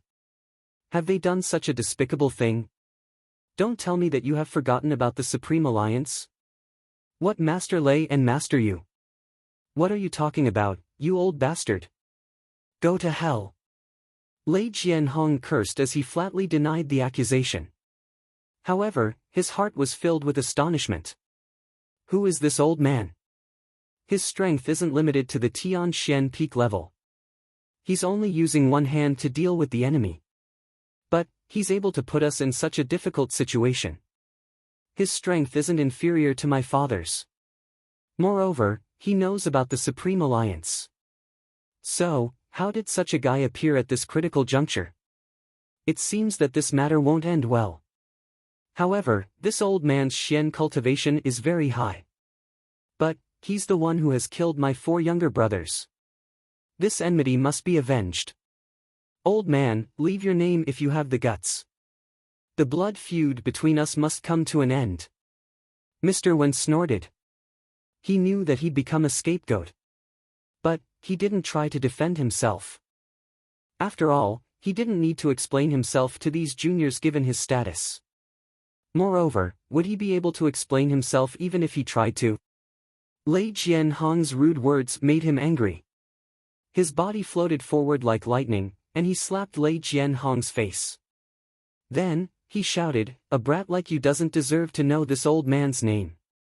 I'll let you go today for the sake of Lei Wu Bei's face. Even Lei Wu Bei won't be able to save you if you offend us again. The Supreme Alliance is still here. Get out of here." He held Princess Raimu in his arms as he finished speaking. His body was still facing Lei Jianhong and the other 2, but his feet had already left the ground. He slowly floated backwards. It seemed as if he had eyes in the back of his head. He didn't even touch a single tree in this dense forest. Instead, he flew away as if he was riding on a cloud.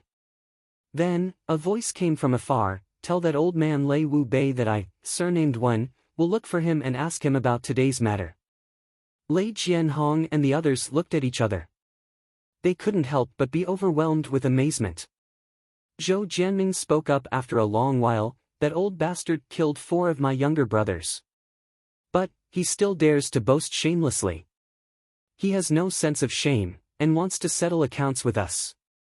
Let's see where this old bastard will run when the master arrives." The other 2, Lei Jianhong and Fang Piaohong, complied in unison. The opposite party's martial arts were very powerful. So, the 3 of them couldn't possibly avenge themselves. So, they had no choice but to give up even if they didn't want to. They could only wait for the master to arrive. Jun Dashao whistled as he leisurely arrived at the place where the horse was tied. He untied the horse, and mounted it. He was very proud of his success. He whipped the horse, and urged it to return home. In fact, Jun Moxie had already planned this when he had discovered that the mysterious expert was following Lei Jianhong and the other two. In any case, I have the yin yang escape. So, no one can see me. Humph. You want to investigate me? Let's go and fight each other. I don't have the spare time to play with you. This is good. I've rescued Raimu, and I haven't exposed myself in the slightest. I've completed the task perfectly and exceeding the quota. I don't want the princess to repay me. So, I'll just clap my hands and stare at her. Jun Wui and the others were anxiously waiting for him by the time he returned home. Why? Yi Guhan's injuries had reached the point where he could stop breathing at any time. They had asked the solitary eagle to pour his Xian Qi into Yi Guhan's body. But the so-called pure Xian Qi couldn't cure his injuries. His vitality had been exhausted. So, even a large amount of pure Xian Qi wouldn't be of any help. What he lacked was the vitality that his soul had bestowed upon his flesh and blood. No one, including the solitary eagle, could do anything about it. The solitary eagle had given Yi Guhan the purest and most gentle Xian Qi. Otherwise, Yi Guhan wouldn't have been able to hold on until now. Jun Moxie walked in with a disappointed look on his face. Everyone stood up. Did you find the princess? Jun Mo Xia shook his head listlessly and slumped into a chair. Picking up the cup of tea, he gulped down a mouthful and grumbled, "You guys think too highly of me. They've already been taken away for such a long time. Where am I going to find them? I can't find her." Jun Wui sighed and didn't say anything. Dugu Xiaoyi wanted to say something, but Sun Xiaomei grabbed her small hand and pinched it. So, she shut her mouth. Solitary Eagle snorted and said, "This person is already like this. It's a waste to pour more Xian Qi into him. Since Jun Moxie is back, there's no need for me. I'm going back to practice." He didn't say goodbye and left in a carefree manner. Dugu Xiaoyi curled her lips and said, "This old man doesn't know anything except how to take someone's pulse. But, he still has the nerve to be a doctor. How did your Jun family hire such a swindler? What a waste of rice." This sentence made the solitary falcon, who was walking outside the door, stagger and almost fall. He snorted angrily. What's wrong with this little girl? If this old man hadn't extended his Xian Qi to prolong his life, would this seriously injured kid have been able to hold on until that little bastard Jun came back? But, he couldn't lose his temper when he looked at the little girl. So, he waved his sleeves and disappeared without a trace. Jun Moxie and Jun Wui had strange expressions on their faces. If Yi Guhan wasn't still lying there like a corpse, the uncle and nephew would have laughed out loud. Sun Xiaomei's wisdom and experience couldn't be compared to the little girl's. Even though she didn't know the solitary eagle's background, the fact that the solitary eagle could extend the life of Yi Guhan with his Xian Qi was enough to prove that this person was brilliant. She wasn't scared to death by the little girl's ignorant words. She waited until she was sure that the solitary eagle didn't have any intention of getting angry. Then, she calmed down. If such an expert were to get angry, then the consequences would be quite serious. Mo Xia, quickly take a look at Xiao Yi. His situation is very bad. Jun Wui said. The young master Jun nodded and sat down in front of the bed. To be honest, Jun Dashao had never liked Yi Guhan. Just like Yi Guhan didn't like the debauchee Jun. However, he had promised the third uncle that he would do his best to save him. Either he didn't save him, or he had to save him. This had always been the hitman's way of doing things. Moreover, Yi Guhan could be considered as a man of iron and steel. Saving him wouldn't be a loss. Chapter 267. Jun Mo Xia grabbed Yi Guhan's hand, and poured pure Xiantian spiritual energy into Yi Guhan's body. Yi Guhan's throat issued a weak cough, and a trace of blood flowed out of the corner of his mouth. It's difficult. Jun Moxie shook his head, and frowned. He looked up at Jun Wui. It's very difficult. And, the cost of treating him. I'm afraid it's going to be very, very big. Then, he turned to Dugu Xiaoyi and Sun Xiaomei, and shouted, haven't you two been scared enough? Hurry up and go over there and rest. The place he was talking about was naturally Guanqing Han's small courtyard. Jun Wui understood the meaning of this, and tried to persuade them, Ni Xiaoyi, Ni Xiaomei, go and play with your sister Qing Han. Don't worry, we'll be here. Everything will be fine. I've already sent people to inform your families, and someone will come to pick you up. Xiaoyi may be your elder, but he's still a man. Mo Xia won't be able to save him if you stay here. Dugu Xiaoyi pouted unhappily. Jun and Mo Xia's words were reasonable, but the little girl felt that she was being treated as an outsider.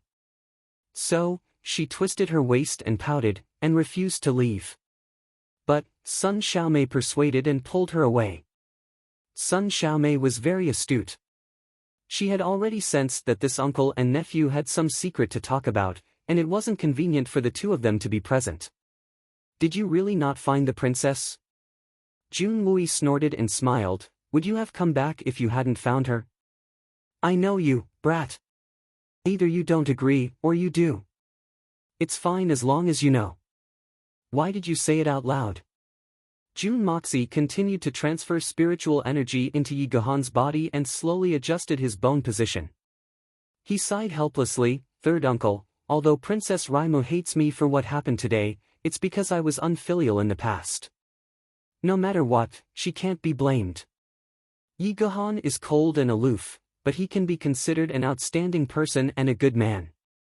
At this point, Jun Moxie's voice became heavy. Even so, helping them today might not be the right decision. He really shouldn't have saved her. Third uncle, how could you not know that our Jun family is already in a precarious situation? And now that there are more variables, we are in even more danger. Although I had already made arrangements and believed that they wouldn't suspect me for the time being, there would still be some clues to follow. These two girls, Dugu Xiaoyi and Sun Xiaomei, are already a huge loophole. Secondly, third uncle, you and I both know about Yi Gahan's situation. This person's identity is extremely sensitive. Not only is he the descendant of the rebellion, but he's also the protagonist of another matter. Jun Moxie looked at Jun Wui in a serious manner. Third uncle, you haven't considered this matter properly. This matter isn't a good thing for the Jun family, the others, or yourself. I've thought about these things that you've just said. Jun Wui looked at Jun Moxie with a deep gaze and said slowly in a dignified tone, you should know that there were 19 descendants of the family that grew up with me, your father, and your second uncle. But now, only me, Yi Gahan, the 3 Dugu brothers, and Murong Chenglong of the Murong family are left. Only the 6 of us are left. Jun Wui sighed, His Majesty will certainly feel uncomfortable if we save Yi Gahan today. But, he will only feel uncomfortable. Because of this matter, he has been feeling uncomfortable for more than 10 years. So, what if he feels uncomfortable one more time? But, if I change my mind and ignore this matter, how will I face the other 13 brothers in the underworld in the future? Even your grandfather won't forgive me. Even if your grandfather doesn't blame me, I won't be able to forgive myself. I still insist on saving him. Mo Xia, you must remember. Our Jun family has never been a gentleman, but we will always distinguish between gratitude and grudges. A real man is born between heaven and earth. There are things that we shouldn't do, and things that we must do. We, the descendants of the Jun family, have our own pride and perseverance. This has always been the case. In those days, your great-grandfather, who was your grandfather's grandfather, was just an ordinary blacksmith. Before he died, he passed down the Jun family's ancestral teachings. Jun Wui's voice became solemn. What ancestral teachings? Jun Moxie asked curiously. If you have a bird between your legs, you must be a man. Indomitable spirit, go to hell.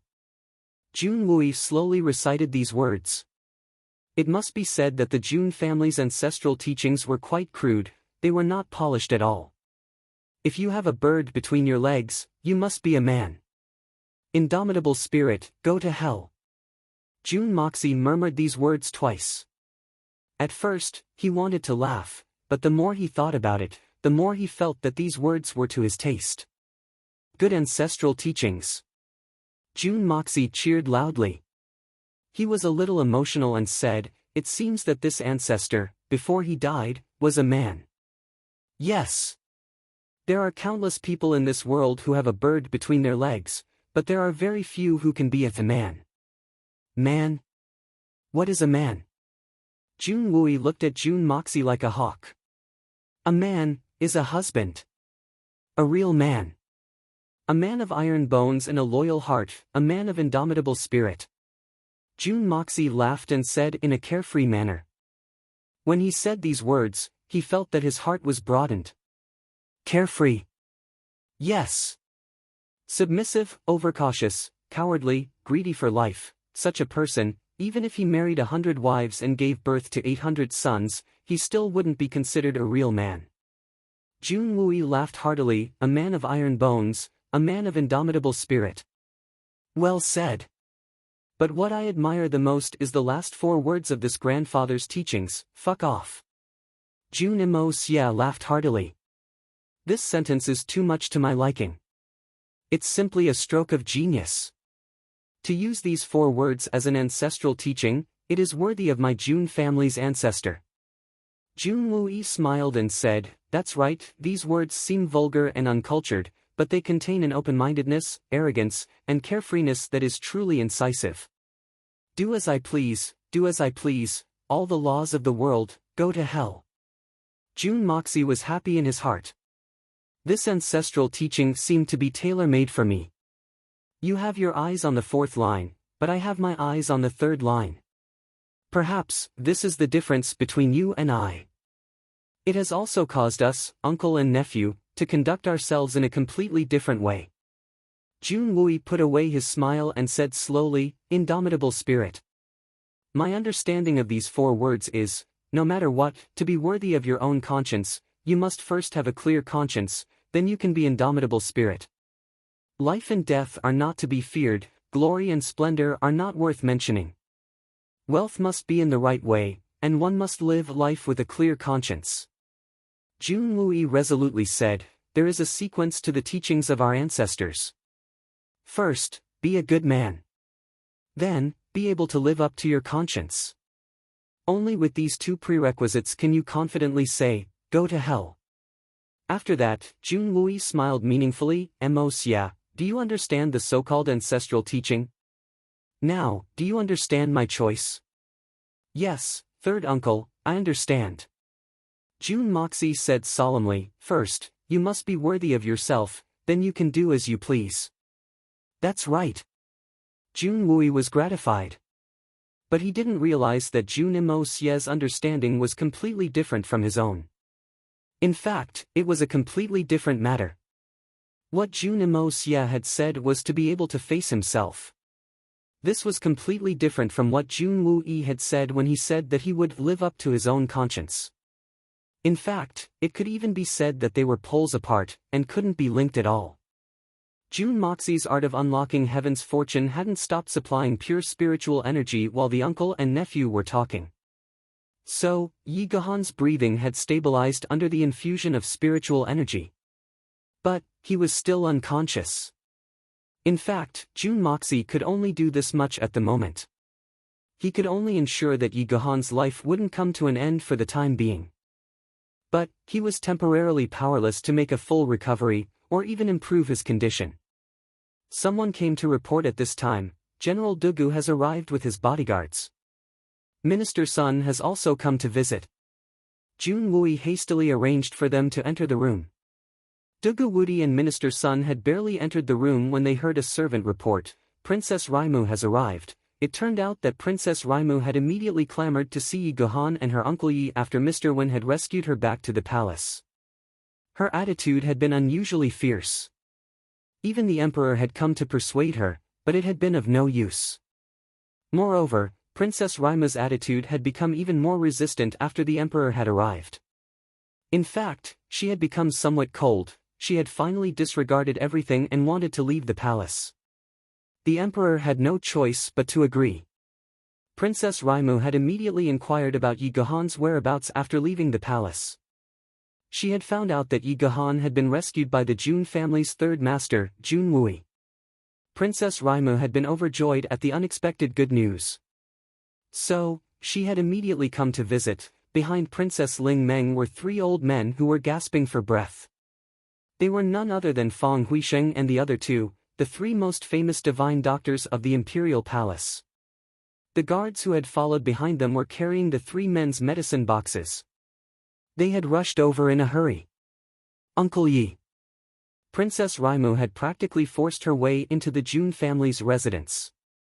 She had rushed inside. She hadn't paid any attention to anyone else. She had anxiously asked Jun Wui, third Uncle Jun, "Where is my Uncle Yi? Where is he?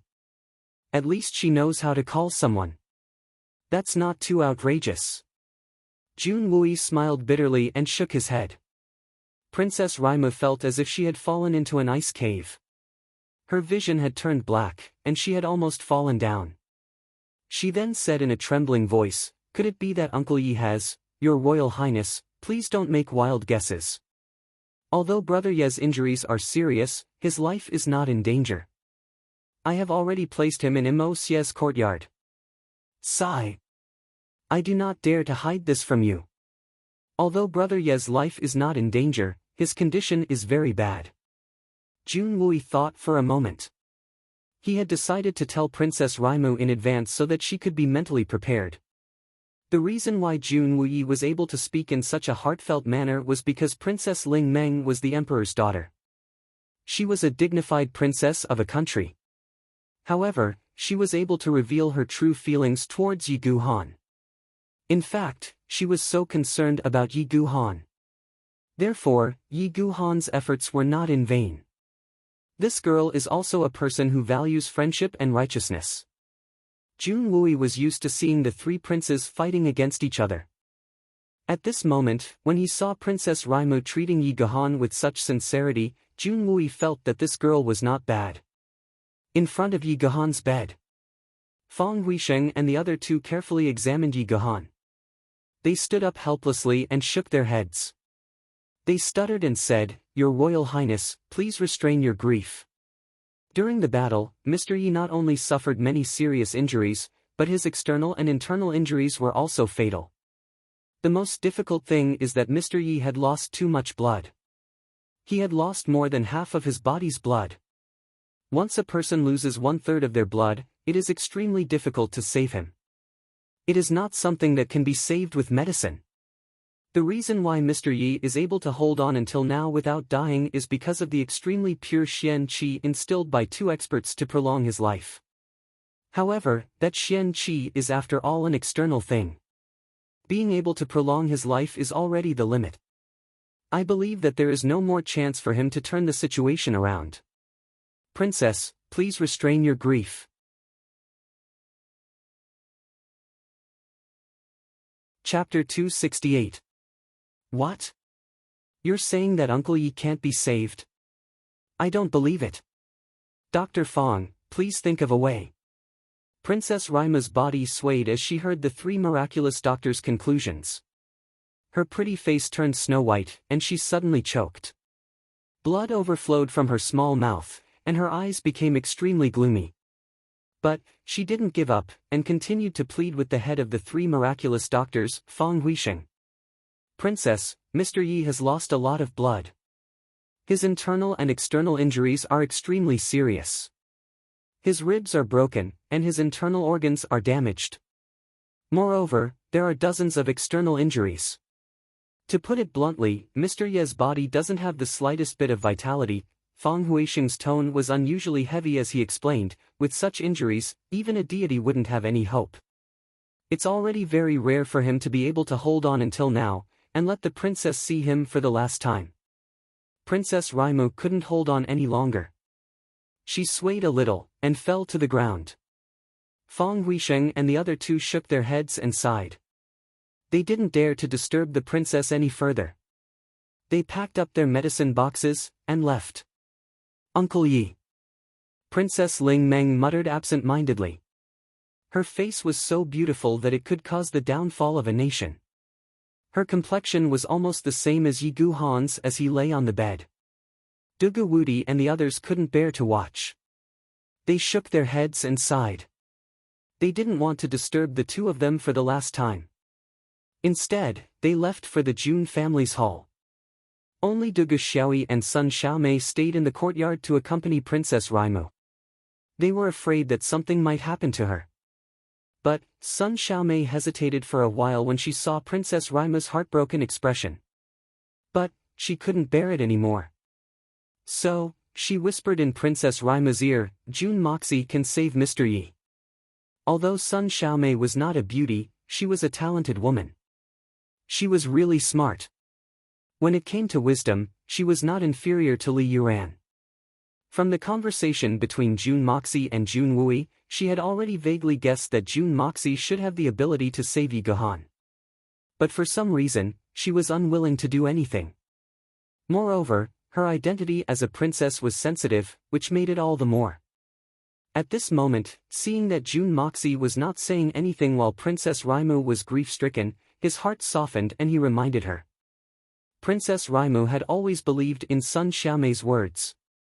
Although she didn't have confidence in Jun Moxie, she didn't doubt Sun Xiaomei.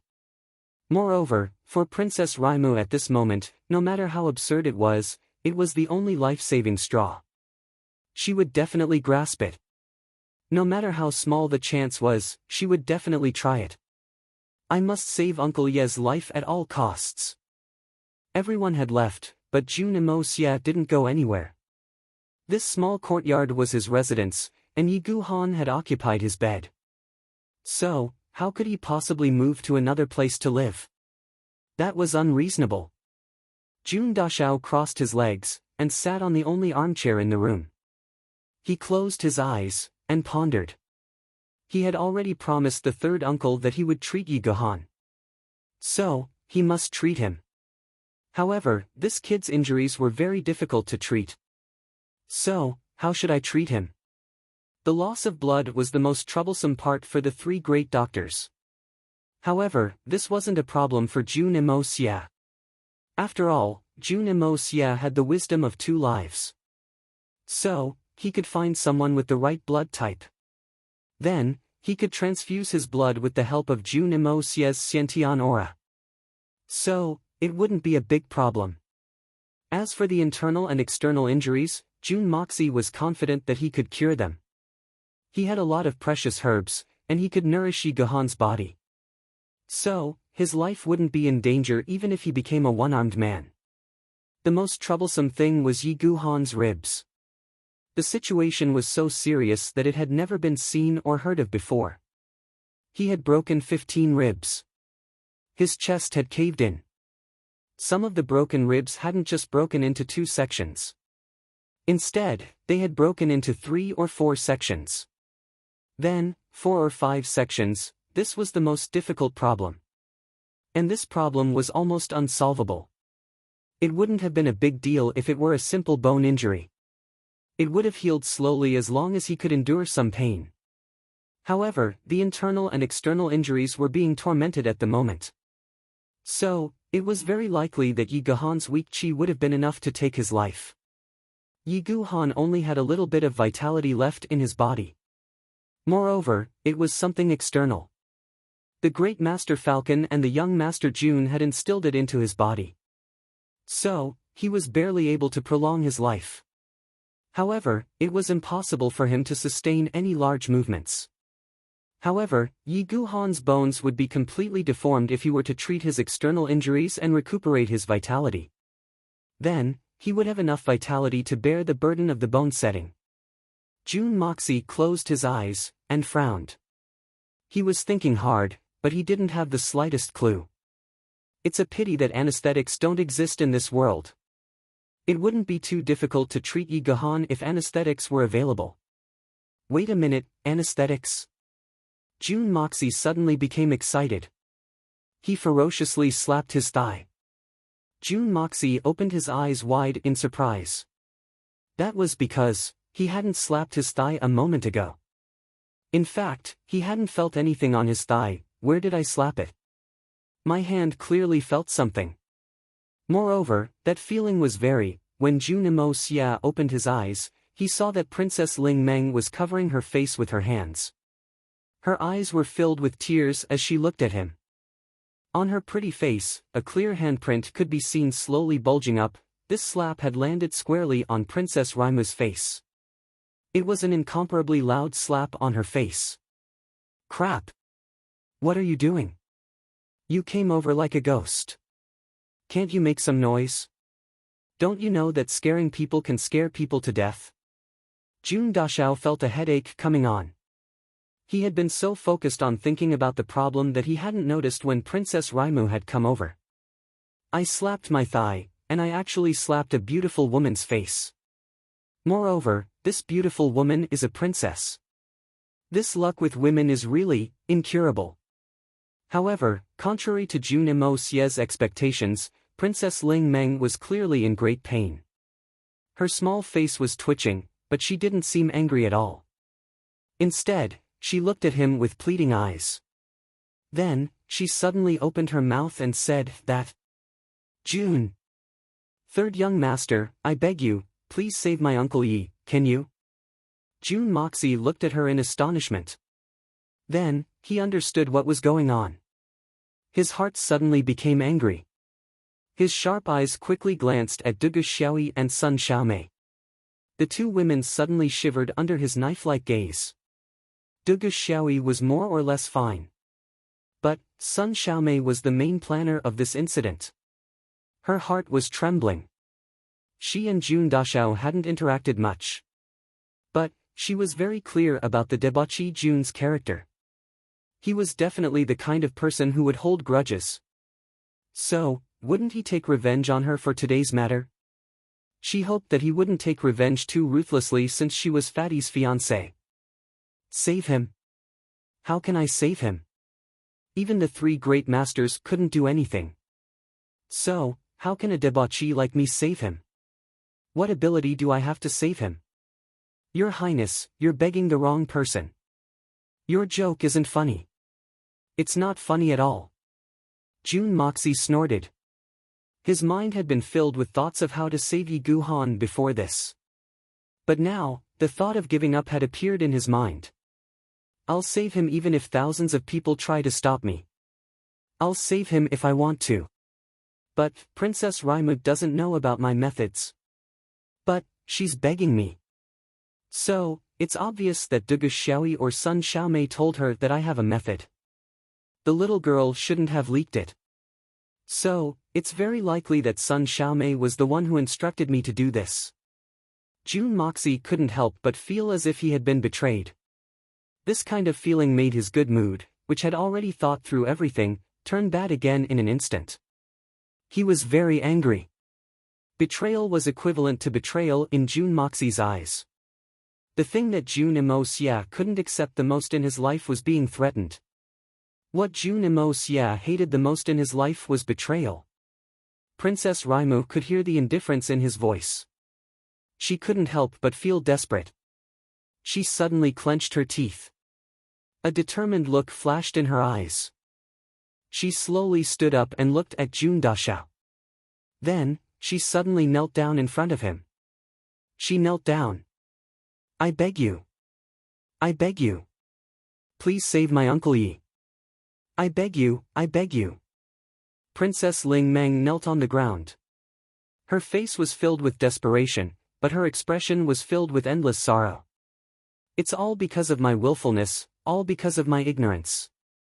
My Uncle Yi has suffered so many grievances and dangers from me. I have nothing to repay my Uncle Yi. But now that his life is in danger, I am willing to sacrifice everything in exchange for Uncle Yi's life. June Moxie, I'll kowtow to you. Princess Ling Meng banged her head heavily on the ground, causing a dong sound to echo out from the thick ground. Clearly, Princess Ling Meng had used a great deal of strength in this kowtow and there was not the slightest bit of faking it. Dugu Xiaoyi and Sun Xiaomei were moved. As a princess, she was very noble. But now, for the sake of a guard, she knelt down and begged an outsider, a descendant of an official. Since ancient times, the imperial family had fought for power and profit.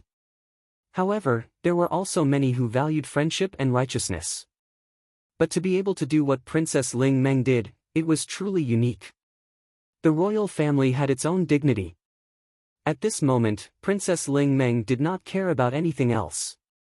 As a princess, she was kneeling in front of Jun Imo Xia. Everyone could see Princess Ling Meng's determination when she knelt. She didn't care about the cost. No matter how slim the chance was, she didn't care. Jun Imo Xia's expression was as calm as still water, but his heart was greatly shaken at this moment.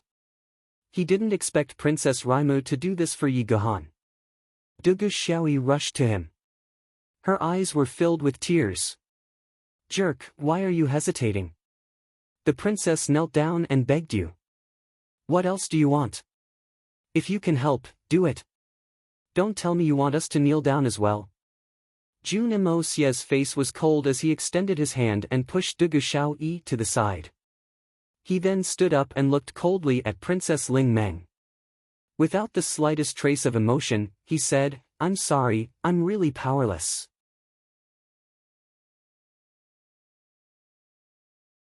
Chapter 269. Even if it was not for any other reason, she had overlooked Jun Moxi's character. He was not just a petty person. This person never needed others to tell him what to do, no one was an exception. He always had his own way of doing things. What she had done seemed to be helping Princess Raimu and giving her hope, but she had angered Jun Moxi, which was tantamount to permanently destroying all hope of saving Yi Gahan. Moreover, the sensitive identity of Princess Raimu and Yi Gahan, coupled with the Jun family's current situation, were the main reasons why Jun Moxi did not act now. "Why? What do you want me to do for you to agree? What do you want me to do? Say it. I'll agree to anything, as long as you say it." Princess Raimu knelt on the ground in despair, her eyes were empty, but she still held on to the last bit of hope and asked. "It doesn't matter what condition it is, it's meaningless, because I don't trust you." Jun Imo Xia looked up at the sky and sighed deeply. Then, he resolutely said, "Your Highness, I really want to save him. But you also know that our Jun family is in a precarious situation right now. It would not be an exaggeration to say that we are in a precarious situation. Besides, to be able to cure a patient that even the 3 great doctors couldn't treat, what does it mean, what does it mean?" Jun Moxi took a deep breath. "For now, I'm only suspected and suspected, but if I really save Yi Gahan, then it will be true. Your Highness, besides, that Yi Gahan is the person that His Majesty avoids the most, saving him is tantamount to offending His Majesty. This matter concerns the lives of thousands of people in the Jun family, as well as the lives of tens of thousands of people in the Jun family faction. If by any chance, Your Highness, do you think I would agree to bet Yi Gahan's life? If it were you, would you be willing to do it? How can I trust you? The royal family has never had any relatives. Don't you know that, Princess?" Jun Moxi said heavily. "I can swear to keep it a secret." You tell me, how can you trust me? How could he do that?" Princess Raimu lowered her head sadly. She knew that the oath was not binding, but she really didn't know how to change it. She was speechless for a moment. Dugu Xiaoyi bit her lips. She wanted to say something, but in the end, she didn't. Sun Xiaomei sighed in her heart. Jun Sunxiao's words made a lot of sense. At this time, even if it was her, she had to let it go. Her previous actions were too childish and unwise. The current emperor was a man of great talent and bold vision, but his only undeniable flaw was that he was overly suspicious. As she was thinking, she saw Princess Raimu stand up. Her delicate body turned to another direction and knelt down again. She bit her lips a few times, and a stream of fresh blood flowed down from the corner of her mouth. The blood dripped on the ground, and it was extremely beautiful. She hesitated for a while, and finally made up her mind. She raised her left hand in front of her chest and said softly, but firmly, "The heavens above, the earth below, the heavens and the earth, the ancestors, listen to my oath. I, young Raimu, hereby swear." She paused for a while, and her pretty face twisted. Finally, she said loudly, "If June Moxie can save my Uncle Ye's life and let him escape from death, Raimu will immediately return to the palace and beg my father to marry me to June Moxie at all costs. I will be his wife or concubine, and I will obey him without a word of complaint. In this life, I will be the most loyal woman to June Moxie. I will keep my mouth shut about my husband's affairs, and not a single word of it will be leaked. If I break this oath, my entire family, young and old, will die a horrible death. My ancestors will not rest in peace. Raimu will also suffer the punishment of being hacked into pieces and struck by lightning, and will never be able to reincarnate. I hereby swear this oath, and the heavens and the gods will bear witness." When she finished speaking, Princess Raimu flipped her hand, and a small flying dagger appeared in her hand. It shone with a cold light, and she slashed her arm with lightning speed. Blood spurted out like a fountain, but she did not even frown. Using her own blood, she drew a circle in front of her, and then she kowtowed, right in the middle of the circle of blood. A head of silky hair, like water, spread out on the ground. She did not raise her head for a long time, with the heavens and the earth as the witness, and the gods as the witness, in the name of the ancestors, and with the blood of the soul, this oath is made. This was the most sacred and most vicious oath in the Xian continent. No one would dare to go back on this oath, and Princess Raimu kowtowed right in the middle of the circle of blood. The oath was made. In this life, it could not be changed. Duga Xiaoyi, ah. Her eyes widened as she covered her mouth with her small hands. Her eyes were quickly filled with tears. Princess Raimu slowly stood up. Her face was already crisscrossed with tears, but she did not cry out. Her tearful eyes stared at June Moxie. She enunciated each word clearly, "June Moxie, do you believe me now?" June Xia was tongue-tied, and couldn't say anything. June Dashao would never have imagined that Princess Raimu would make such an oath. How could he say that? Previously, June Moxie had already decided to save Yi Gahan. It was only because there were some key issues that were difficult to deal with. Coupled with the sudden arrival of Princess Raimu, and her special identity, June Moxie was unable to act.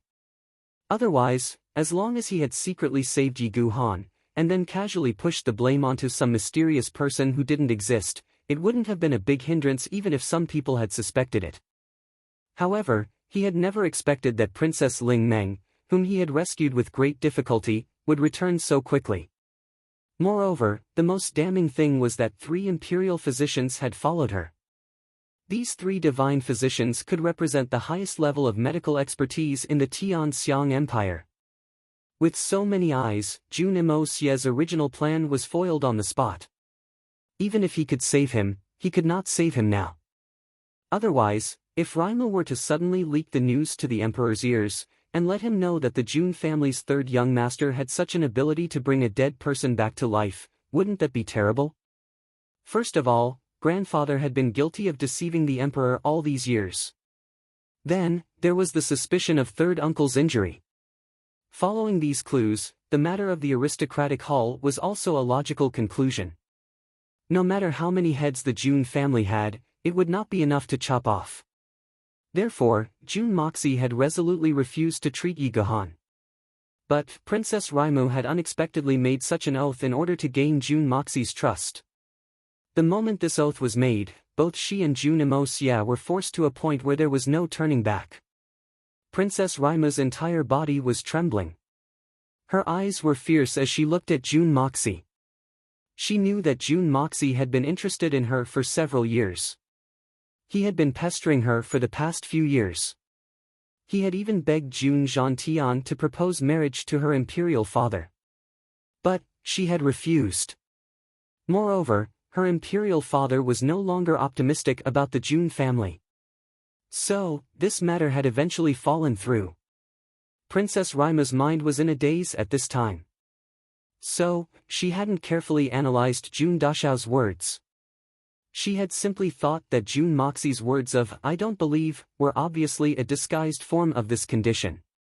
This was a veiled expression of this debauchee's true purpose. I'm afraid that this brat won't save Uncle Yi if I don't agree to this condition.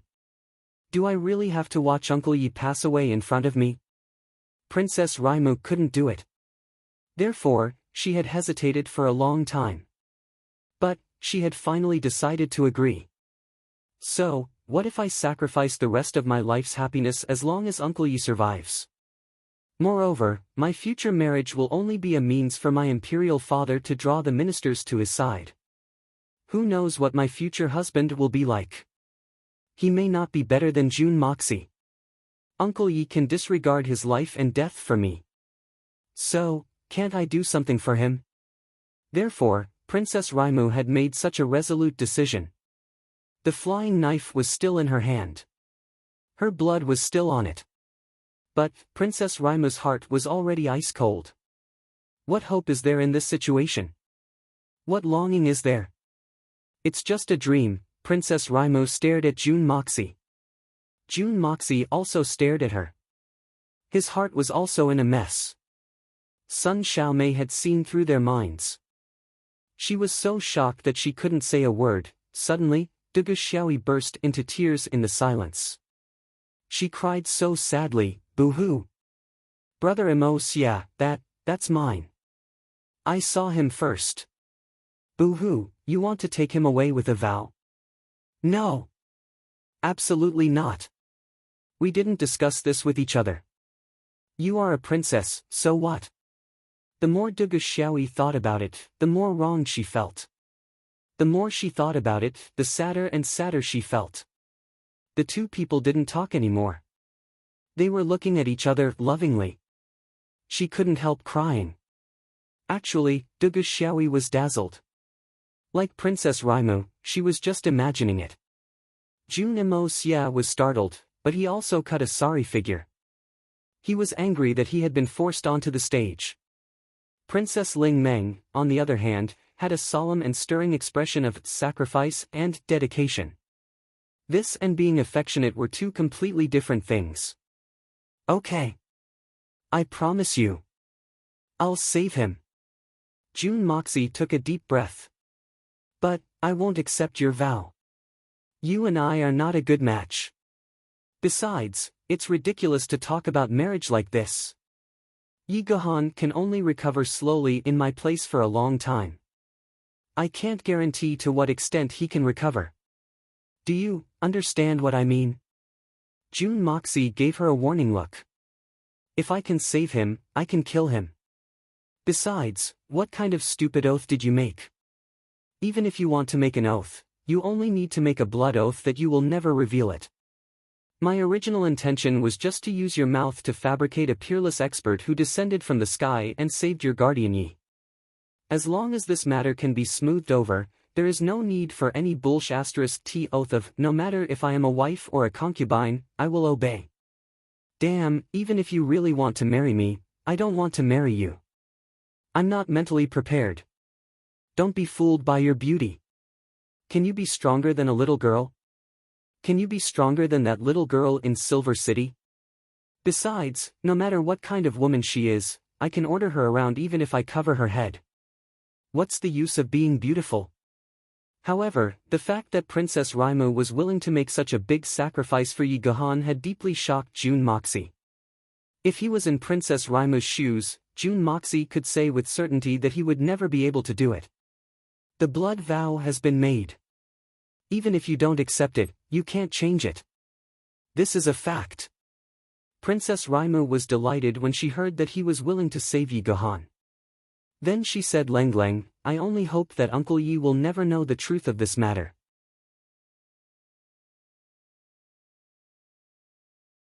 Chapter 270. Yi Guhan's injury is too serious. Even if I try my best, I'm not sure that I can cure him completely. Also, even if his injury recovers, his right hand is broken, and it will be difficult for him to wield a sword again. His kung fu will also be reduced by 70 to 80%. So, In order to avoid some trouble, you should announce to the public that Yi Gahan has passed away due to his serious injury. Even if you want to see him in the future, you have to inform me in advance so that I can make arrangements. You have no objections, right? Princess Raima bit her lips and nodded. She naturally knew what Jun Moxie meant by, in order to avoid some trouble. After all, there were some things that both of them had a tacit understanding about. Princess Ling Meng sighed when she saw Dugu Xiaoyi crying her heart out. She walked over, took out a handkerchief and gently wiped her tears. Then, she said in a desolate voice, "Silly sister, I won't fight with you." Sigh. Is it really us sisters, who have such a hard life? Is it worth it, for you to do this? She wanted to say, this foppish son, but when she thought of her oath, she didn't say it. Dugu Xiaoyi stopped crying and widened her teary eyes. Really? Then you just... Of course it's true. I didn't have a choice just now. Princess Raimo smiled gently. At this moment, this girl who was only a little older than Dugu Xiaoyi seemed to have grown up a lot. She said, at most, after you're married, I'll ask my father to grant you a marriage to fulfill this promise. It's just a promise. I'll just take the oath. Is that not enough? Dugu Xiaoyi immediately blushed, but her tears turned into a smile. She snorted twice and said, "You're older than me. You go first." Although she had said this, anyone could see that this little girl's words were insincere. Jun Moxie walked over and sat next to Yi Gahan. When he heard these two sentences, he almost fell to the ground. Nothing had been set in stone yet, so what were these two women talking about? I haven't even planned to find a wife yet, and there are actually two people rushing to marry me. We don't have any plans in this regard right now. Pure energy seeped into Yi Gahan's body. Jun Moxie's expression was cold as he closed his eyes slightly. Leng Leng said, "Miss Sun." Sun Xiaomei apologized in a low voice, "You don't have to say anything, I know what you want to say. I won't do it again. I'm sorry. Considering that you're Fatty's fiancée and also my little girl's sister, I'll let it go this time. But if there's a next time, I'll kill you. What I hate the most is betrayal." Jun Moxie rolled his eyelids, and a dense, sharp killing intent flashed through his eyes. The thick killing intent gushed out, and the three women instantly felt their bodies turn cold. Jun Moxie's words were full of killing decisiveness. No one would doubt it, and no one could provoke him. If he said he would do it, he would definitely do it. Sun Xiaomei was silent. She knew that Jun Moxie wasn't joking with her, not at all. Just now, Jun Moxie and Jun Wui talked in front of her and Dugu Xiaoyi, and they didn't hide anything. This meant that he trusted the two of them, but she didn't get his consent and revealed this matter to Raimu. If it was called betrayal, it might be too harsh, but strictly speaking, it wasn't too much to say that it was betrayal. After all, no matter what position or reason she had, this fact couldn't be changed. Did she still ignore Jun Moxie's character? This young man's character was a kind of, "Those who obey me will prosper, and those who oppose me will die." Suddenly, Sun Xiaomei's body shook, and she was shocked by the words that came to her mind. "Jun Moxie, are you that kind of person?" Princess Raima's eyes widened in surprise. This Jun Moxie, when did he have such a strong aura? Could it be that he's really different from before? Could it be that this is the reason why Dugu Xiaoyi fell in love with him? Princess Raima was still worried, and she tiptoed closer to the bed. Looking at Yi Gahan's thin and pale face, she couldn't help but feel her heart ache, and tears rolled down her cheeks. Xiaoyi. Jun Moxie closed his eyes and circulated his energy with all his might. What's the matter? Dugu Xiaoyi was a cheerful person, and no matter what kind of emotions she had, they came and went quickly. At this moment, she had already dried her tears, and she felt embarrassed for crying out loud.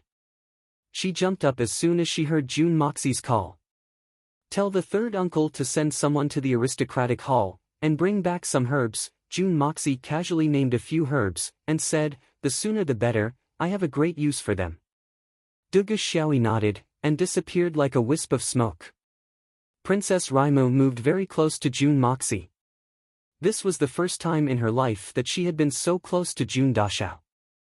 She looked at him with his eyes closed, and his complexion was indescribably cold.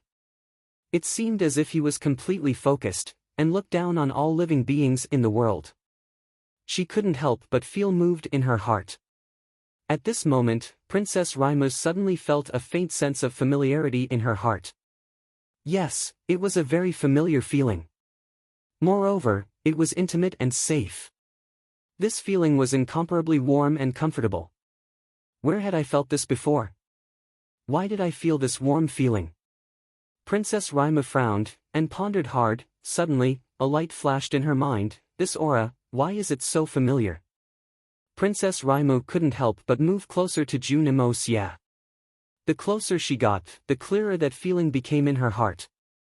It seemed as if she was slowly reminding herself of something, but she couldn't figure out what it was. She silently sat on one side, and didn't make a sound. Sun Xiaomei sat beside her, and had a vexed expression on her face. Sister Xiaomei, why did you go to the June family? Princess Raimo suddenly thought of this matter, and couldn't help but ask. She felt bitter in her heart. The blood oath had already been sworn. So, why was she still thinking about it? Xiao Bai led the third uncle and June Moxie there after you were captured. Sun Xiaomei gave a simple explanation. Then, the third uncle took us and Uncle Yi back to the June family. Then, June Sunshao went alone to inquire about you. What? June Moxie went alone to inquire about me?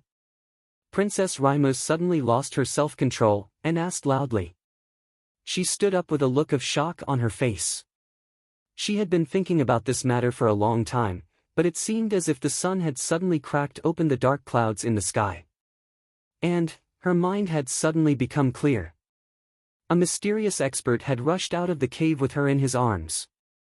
In fact, it was that mysterious knife-throwing expert who had been protecting her all this time.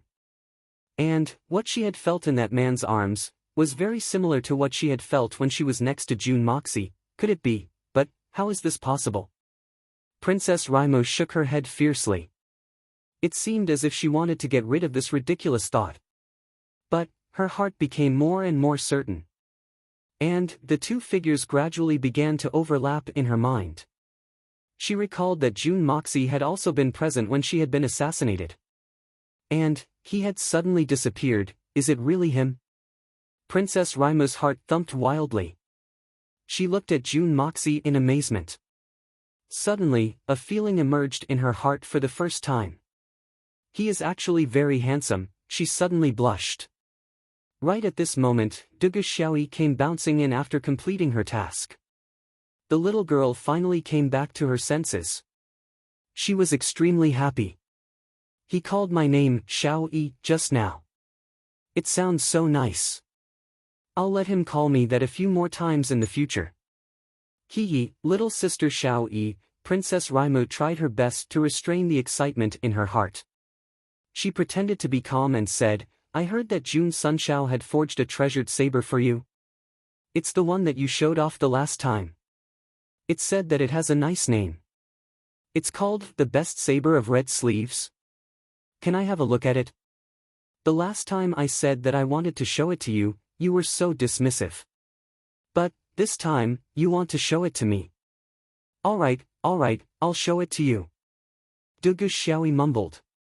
But, she still rolled up her sleeves and untied the thin saber blade. June Moxie almost fainted when he caught a glimpse of it. Dugu Xiaoyi. I gave you this saber for you to slash people. It's not for you to use as an arm guard. What a waste of God's gift. June Moxie growled. He was extremely angry. This little girl has actually tied the saber tightly to my arm. It took me quite a while to untie it. How is this different from an arm guard? If it's tied like this, I'm afraid that the battle will be over by the time I pull out the saber. Dugu Xiaoyi's face turned red. She hummed a few times and said bashfully, This is the token that you gave me. I'm not willing to use it.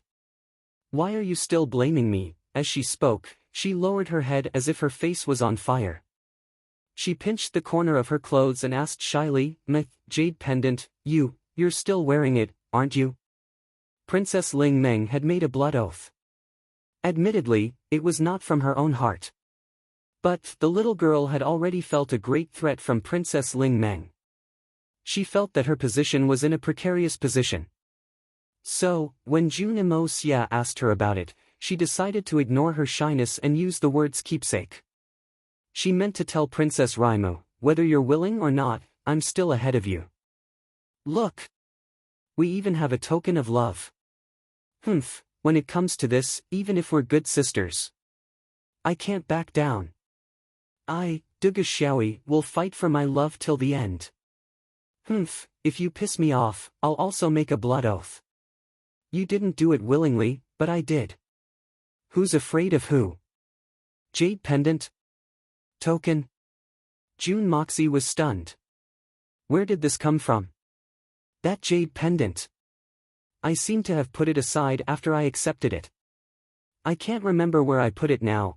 Princess Ling Meng did not pay any attention to Dugu Xiaoyi's words. Her hands trembled slightly, and her eyes shone with a strange light of surprise. She received the treasured blade, and with a single glance, she was able to determine one thing: this blade and the flying dagger in her bosom were clearly made by the same person. Whether it was the craftsmanship of the maker, the patterns on the saber, or the uniqueness of the casting of the saber, as well as the degree of sharpness, everything was clear. The body of the saber was light and small. It was easy to hold, hack, and stab, but it would never hurt the hand. The tip, the edge, the back, the edge, the body, the handle, and the hanger. Every aspect of the saber, including the curve of the saber, was well-tempered and smooth. It was obvious that the person who cast this saber had spent a lot of effort on it. Apart from that, the saber was slightly shorter. It was obvious that the size of the material used to cast this saber had determined that it was made for a woman. The entire saber was shining and the patterns of the clouds were twinkling like the stars in the night sky. It was also like the Milky Way had fallen from the sky and landed on the saber. The entire saber was a flowing river of light.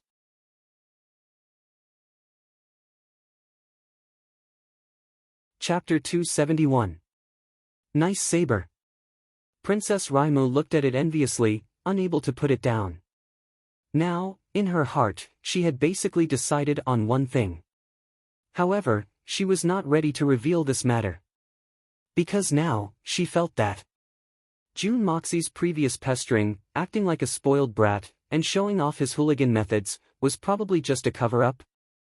Otherwise, just his earth-shattering medical skills alone would be enough to set off a huge uproar in the capital city, not to mention his world-shocking Xian Qi, his chivalrous character, and his courageous heart.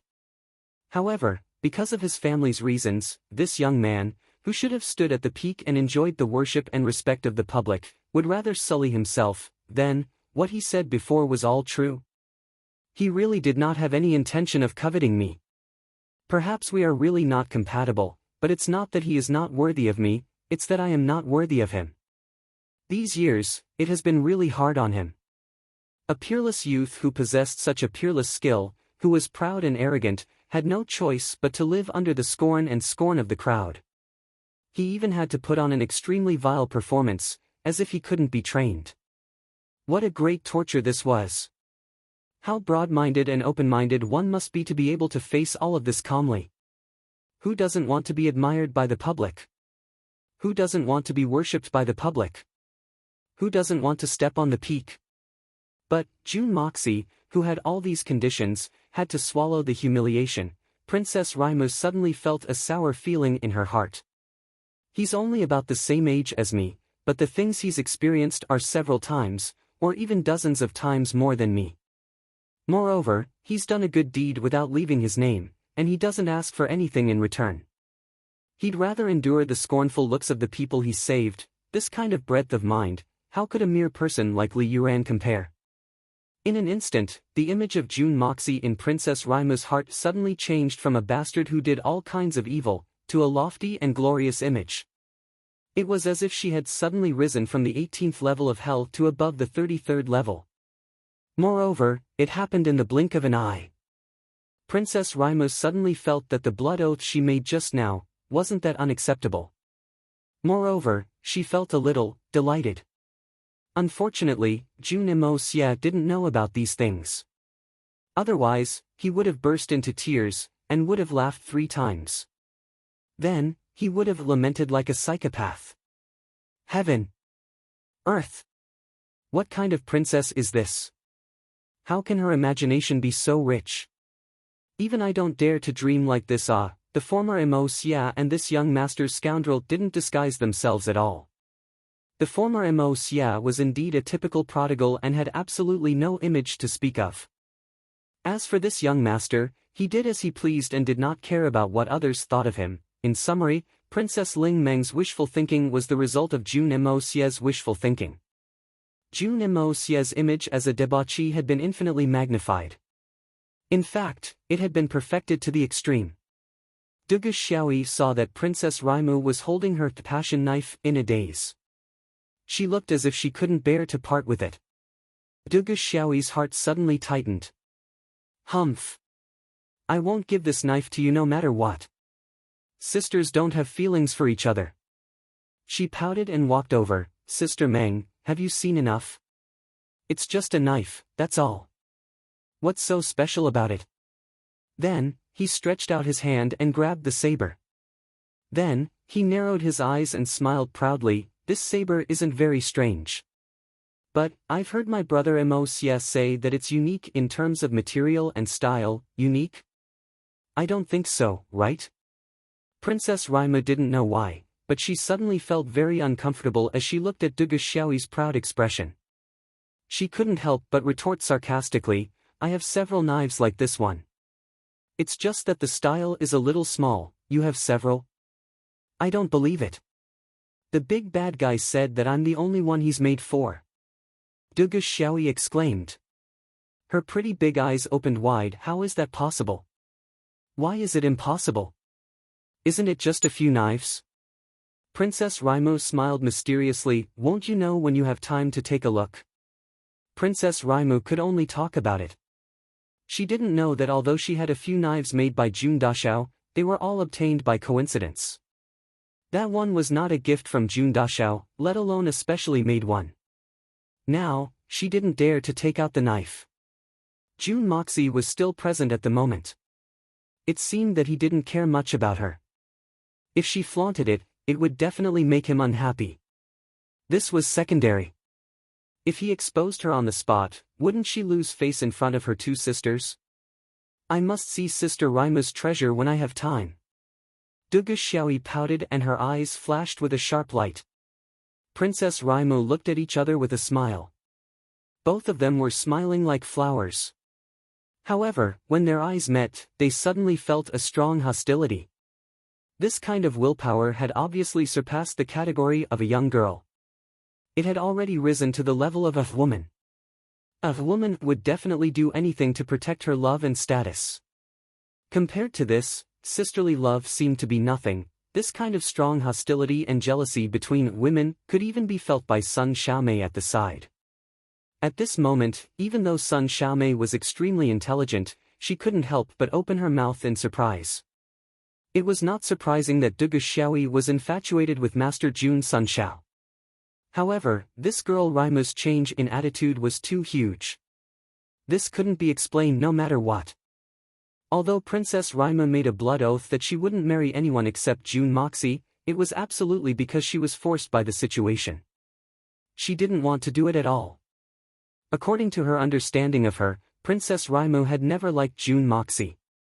It could even be said that she hated him deeply. How could it be that in just a moment, with just a blink of an eye, the 2 of them actually started to fight for a man's affection? And the smell of gunpowder was so strong.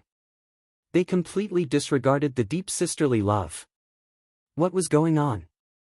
Inexplicable, really inexplicable. Sun Xiaomei felt that her big brain, which had always been very useful, was a bit short-circuited today. Finally, Jun Moxie breathed a long sigh of relief and loosened his hands that were grabbing Yi Gahan's wrist. After such a long time, regardless of the consequences and the massive output of spiritual qi, Jun Moxie's injury finally stabilized. The Xian Qi in Yi Gehan's body had been completely expelled by Jun Moxie. Instead, it had been replaced by 100% thick spiritual qi. Moreover, Jun Moxie had carefully wrapped his broken bones with spiritual qi.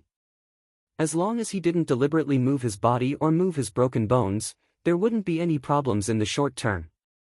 Jun Moxie opened his eyes in exhaustion. He looked at the three girls in front of him and sighed in a dejected manner. He didn't want to talk. In the eyes of the hitman, a woman could be compared to 1,000 ducks. In fact, he could talk until he fainted. As for three women together, this was a very terrifying matter. Especially when there was only one man on the opposite side. That man's fate would be very miserable. How is it? Princess Raimu moved forward with a somewhat flattering expression on her face. How is it?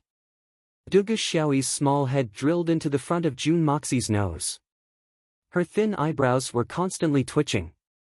Jun Moxie could even feel her thin breathing. It was unexpectedly carrying a hint of sweetness. Are you very tired?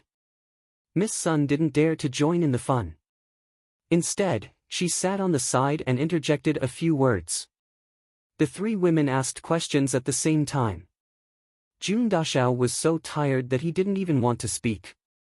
So, he weakly sighed from his throat. He thought for a moment, but still felt that he had something to say. So, he opened his eyes and looked at the three girls in front of him. He tried hard to keep a straight face. It was like a block of ice that would never melt. His cold eyes swept over the three women. They were somewhat apprehensive. Some of them were trembling. They didn't know why, but they felt as if they had done something shameful. Even the little girl was no exception. Women. Jun Moxie's mouth twitched. He raised his hand and rubbed his temples with great effort. His face was full of annoyance. I originally didn't want to talk nonsense with you. But now that I think about it, it's actually somewhat necessary. Otherwise, sooner or later, this young master will be dragged to death by you guys. Ah! The three women were shocked at the same time. They looked at each other and scratched their heads in confusion. First of all, it's you. You're outrageously wrong. Jun Moxie pointed at Princess Raimu without any trace of politeness. Take today's incident as an example. Those were completely unnecessary sacrifices. You just made something out of nothing. Yi Gehan shouldn't have been so heavily injured. He shouldn't have been disabled. He even had the chance to escape unscathed. But because of your stupidity, he ended up like this today. You knelt down to seek medical treatment for your Uncle Yi. You even sacrificed yourself to seek medical treatment. It seems very touching. But, I still feel wronged for Yi Gehan. His tragic situation today is really not worth it. It's too suffocating. I also heard a little about today's incident from their mouths. Your Highness, Princess Raimu, you're already a gold Xian expert. In the eyes of ordinary people, you can be considered as an expert. Even if you can't win against an assassination or a kidnapping, you can still run away, right? Yi Gehan has already blocked all the enemies for you. And the incident happened not far from the Imperial City.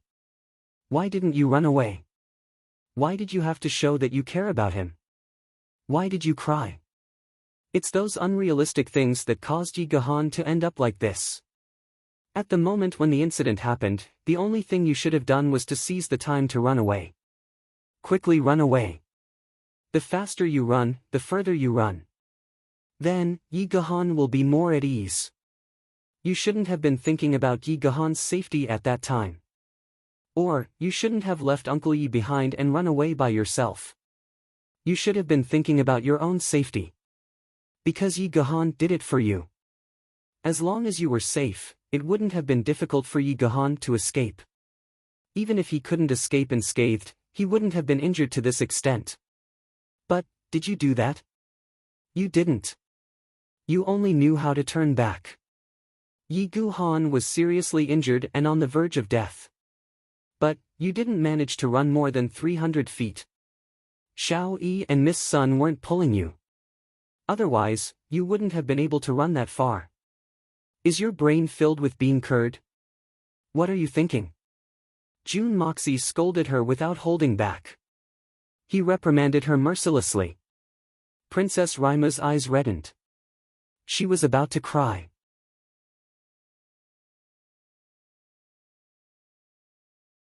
Chapter 272. Princess Rima's body trembles. She is scared by his fierce expression and eyes. She doesn't dare to cry. Especially after Yi Gahan was seriously injured. You didn't even run away. You're really good and powerful. You're really loyal. You're willing to do everything for your Uncle Yi. Very good, very touching. I really want to say that I admire you. June Moxie grits his teeth and nods fiercely. Suddenly he roars, but have you ever thought that you have two good sisters by your side? You're so loyal that you won't run away no matter what. Will they abandon you and run away alone? You're directly harming them. Killing them. If today's matter wasn't for kidnapping but for assassination, the three of you would have become a pile of dead meat now. What's the use of being beautiful? The enemy's target is you. It's not a loss for you to die. But you've implicated two innocent sisters. If something bad happens to them, will you feel guilty? But Princess Rima suddenly feels a little scared and ashamed. She doesn't dare to look at June Moxie's eyes. She doesn't even dare to look at the two sisters next to her. But what? June Moxie's voice is stern, but Yi Gahan was already lying on the ground. Are you worried about him? That's even more shameful logic. If Yi Gahan hadn't died, then he would have kept you safe. But if Yi Gahan had died, then he would have died to protect you. So, he would have died a worthy death. He used his life to cover your escape. That's the price of his death. But you didn't run away. Instead, you didn't move. You made his death completely meaningless. It was no longer of any use. He gave up his life to exchange for a chance, but you let it go. Even if he dies, he won't be able to rest in peace. Stupid woman. When will your brain, which is stuffed with tofu dregs, be enlightened? Ha! You're really stupid. With this kind of brain, you actually have the nerve to boast that you're exceptionally intelligent. You look down on this, you look down on that, you spit on that. June Moxie was a little tired from scolding people. He had to admit that scolding a princess with such harsh words and stern countenance gave him a sense of accomplishment. It was so satisfying. He had avenged himself for being ignored before. And you? Pointing at Dugu Xiaoyi, he said, is it fun to tie a knife to your arm when you have nothing better to do? Why don't you tie it to your crotch? Don't you know that the saber technique needs to be paired with your saber in order to bring out its greatest power? What was the use of tying it to his body? Did your head get kicked by a donkey too? Panting heavily, June Moxie continued to scold, can't bear to. What was there to be reluctant about? Saber. What is it used for? The saber was not for ornamentation, nor was it for decoration. The existence of a saber was to behead people, chop people, and kill people. What's the use of tying it to your arm? I worked so hard to forge a saber for you. Was it just for you to tie it to your arm and use your stinky sweat to rot it every day? Do you know how much effort, energy, and time I spent to forge this saber? What a waste. Stupid. You're also hopelessly stupid. Her brain is full of tofu dregs. Your brain must be flooded with water. There's a limit to how strong you are. June Moxie pointed at the tip of Dugu Xiaoyi's nose with his finger. His saliva almost sprayed on her face. Dugu Xiaoyi's face turned pale. She tried her best to lean back to avoid his saliva. Moreover, you weren't their target at that time. Princess Rima definitely couldn't escape. Why didn't the two of you run for reinforcements? Why did you foolishly rush towards them? They were Tian Xian's elites. Do you know what Tian Xian is? It's like a beggar telling the emperor that he wants to rebel. It's the same logic. He can crush your tiny body into pieces with just one finger. No. Not a single bit of you will be left. Saying that you're a mantis trying to stop a chariot or an ant trying to shake a tree is a compliment. You're simply humiliating Tian Xian's elites. You're the second stupid woman. June Moxie took a deep breath and concluded. And you? Do you think you're very smart? June Moxie didn't let go of Sun Xiaomei. She doesn't understand. Are you stupid too? You know you're running for your life. Why are you running on the street? Are you running for your life? I think it's more like taking a stroll. What kind of idiot would come up with such a stupid escape route? Can't you take a few more detours? There are houses on both sides. Breaking into a few houses and exiting through the front door and the back door would be much safer, right? There was actually a road that led straight to the top, and they were running wildly on it. Do you think you can outrun an expert like Tian Xian with your speed? I know you don't have a good appearance. That's why you have a unique way of doing things. You're able to see through people and see through problems and things. That's why you're very arrogant in this aspect. Arrogant my ass. What's the use of that? You can't even see through yourself. No matter how accurate you see through others, it's all fake. Do you understand? The little lass doesn't understand worldly affairs. The princess's mind is clouded. You're the only one who understands. Can't you just knock the princess out and bring her away? I believe that if you knock that stupid woman out earlier, you'll definitely be able to escape safely. Even Yi Gahan would have a chance to escape. Do you think I'm right? If you don't understand yourself, don't think of understanding anyone. June Moxie slammed the table. Also, don't think that you're so smart that you can see through everyone's thoughts. You think that you've grasped men's psychology and women's weaknesses. Let me tell you. Whether it's a man or a woman, everyone has their own thoughts. No one would be willing to be controlled by others. Don't use your pitiful intelligence to measure others. From what I can see, you're still far from it. A single wrong decision is enough to kill someone. Today, Yi Gahan is the best example. It doesn't matter if you're stupid. But please don't implicate others. Especially your own relatives. June Moxie roared. June Moxie rained curses down on them. His saliva splattered all over the place.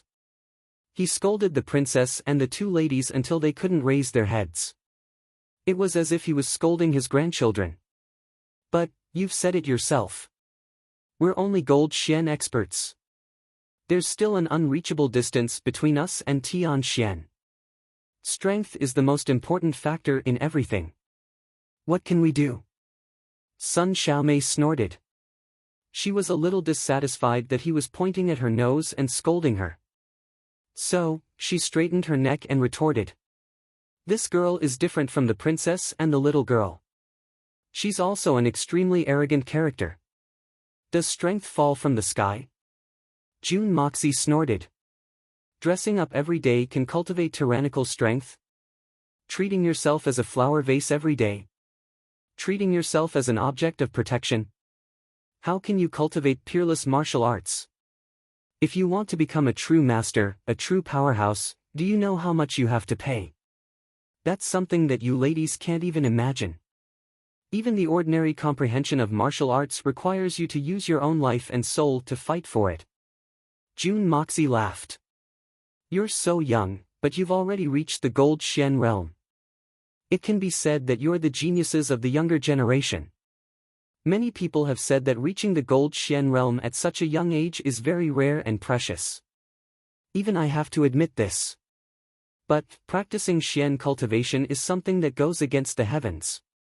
It's a waste of time, energy, and resources. It's the most contrary to the common customs of the world. But, you've also reached the prime years of a woman's life. There have always been many geniuses among women. But, those who are able to abandon their beauty and youth to become peerless experts are few and far between since the ancient times.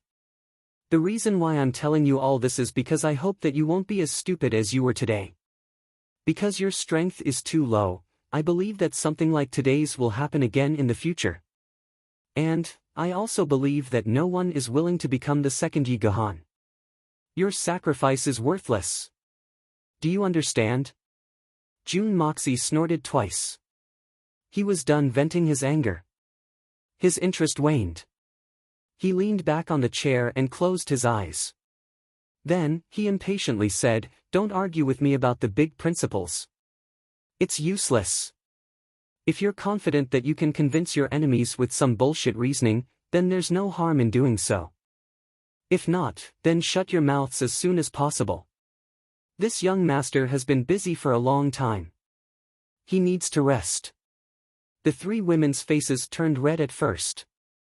But, after listening to Jun Moxie's words, they realized that they were reasonable even though they were extremely unpleasant to hear. They couldn't help but hang their heads in contemplation. Dugu Xiaoyi pouted. She rolled her eyes. She snorted twice and wrinkled her nose. Then, she muttered, "You're really unreasonable. Humph. You've given the wrong thing to someone else. What kind of person is this? I'm so angry. I'll remove that saber later. Let's see what else you can say." At this moment, the sound of heavy footsteps came from outside. At first, it sounded like a huge elephant was madly running towards them. The speed of the footsteps was frightening. It wasn't frightening that it was frightening. It was frightening that it was frightening that it was frightening. The three women looked at each other in dismay. Then, they heard a panting voice from outside. "I say, third young master. Third ancestor. You're deliberately making me run until my legs break. Pity me. I've sweated a few dozen kilograms on the way here. What kind of medicine do you want in such a hurry?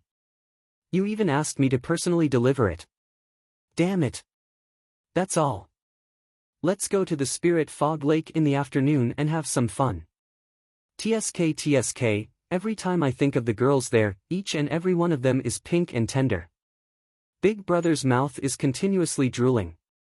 Oh, that's right. Let's first look for those big masters. I'll try out your, if you don't pay after using it, it's not considered buying method. That's really amazing. Third young master, you're really an expert. Little brother admires you so much that he won't bow down. The identity of the person who had arrived was obvious. It went without saying. Hearing this, the faces of the three women in the room turned as black as the bottom of a pot. It was frighteningly black. The three women revealed the same expression at the same time. They wanted to kill someone. It was truly a gaze that wanted to eat someone alive. Following the complaints and flattery, Tang Dashao dragged his big belly and panted as he entered the room. The threshold was too high. Fatty Tang had to exert a lot of effort to lift his belly with both hands before he could take a step in. As soon as he entered the room, he didn't even have the time to speak. He was shocked to see the three beautiful women fiercely glaring at him. It was as if they wanted to swallow him whole. He was immediately stunned on the spot. Suddenly, he screamed, "My mother!"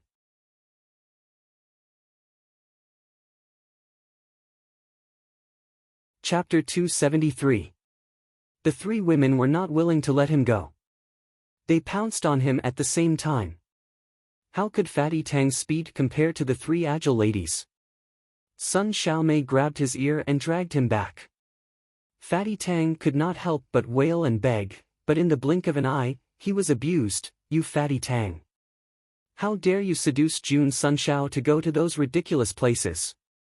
See if I don't light up your fat body into a sky lantern today. You're really promising to actually talk about girls." Sun Xiaomei took the lead and made the first move. The three women were scolded by Jun Moxie but did not dare to refute. Everyone had accumulated a bellyful of anger, and Fatty was the perfect target for them to vent their anger. If they did not need him to vent their anger, then that would be a real waste of God's gift.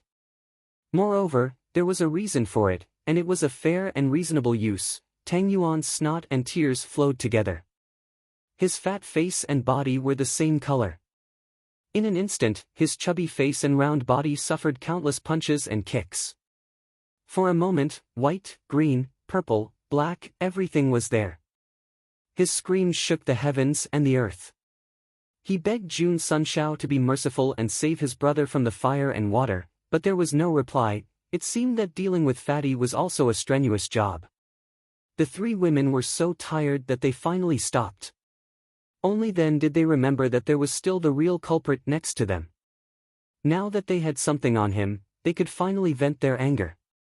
Tang Yuan also finally raised his head and wanted to complain a little. Jun Moxie, I didn't expect you.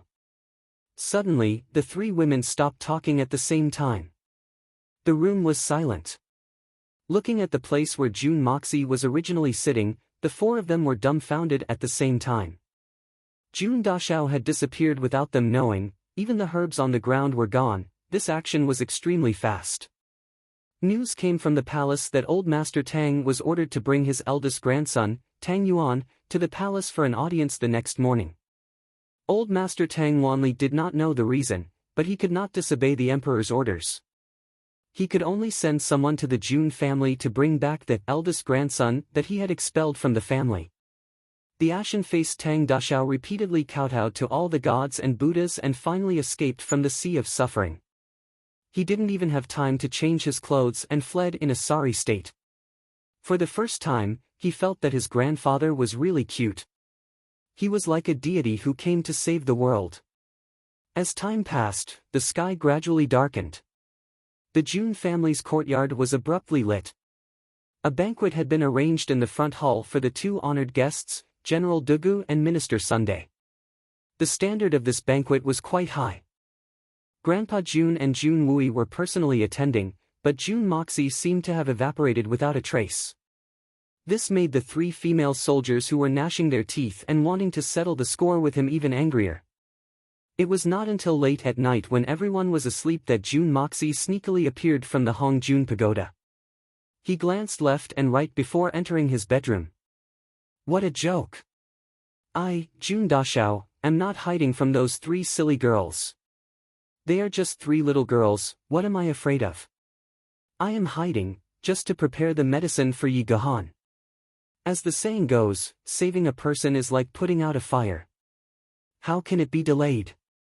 Although it took a little longer to prepare the medicine, don't people need rest? What a fuss!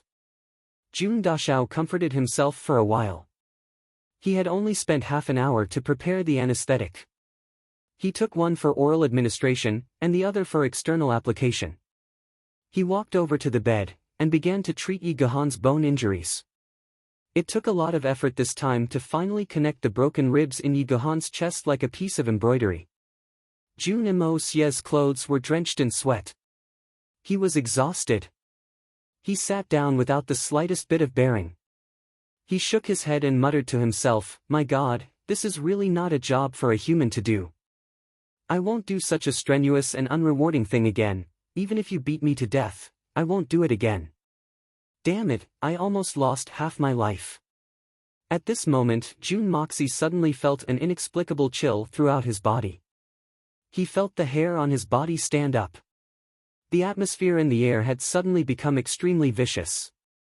It was filled with an awe-inspiring murderous aura.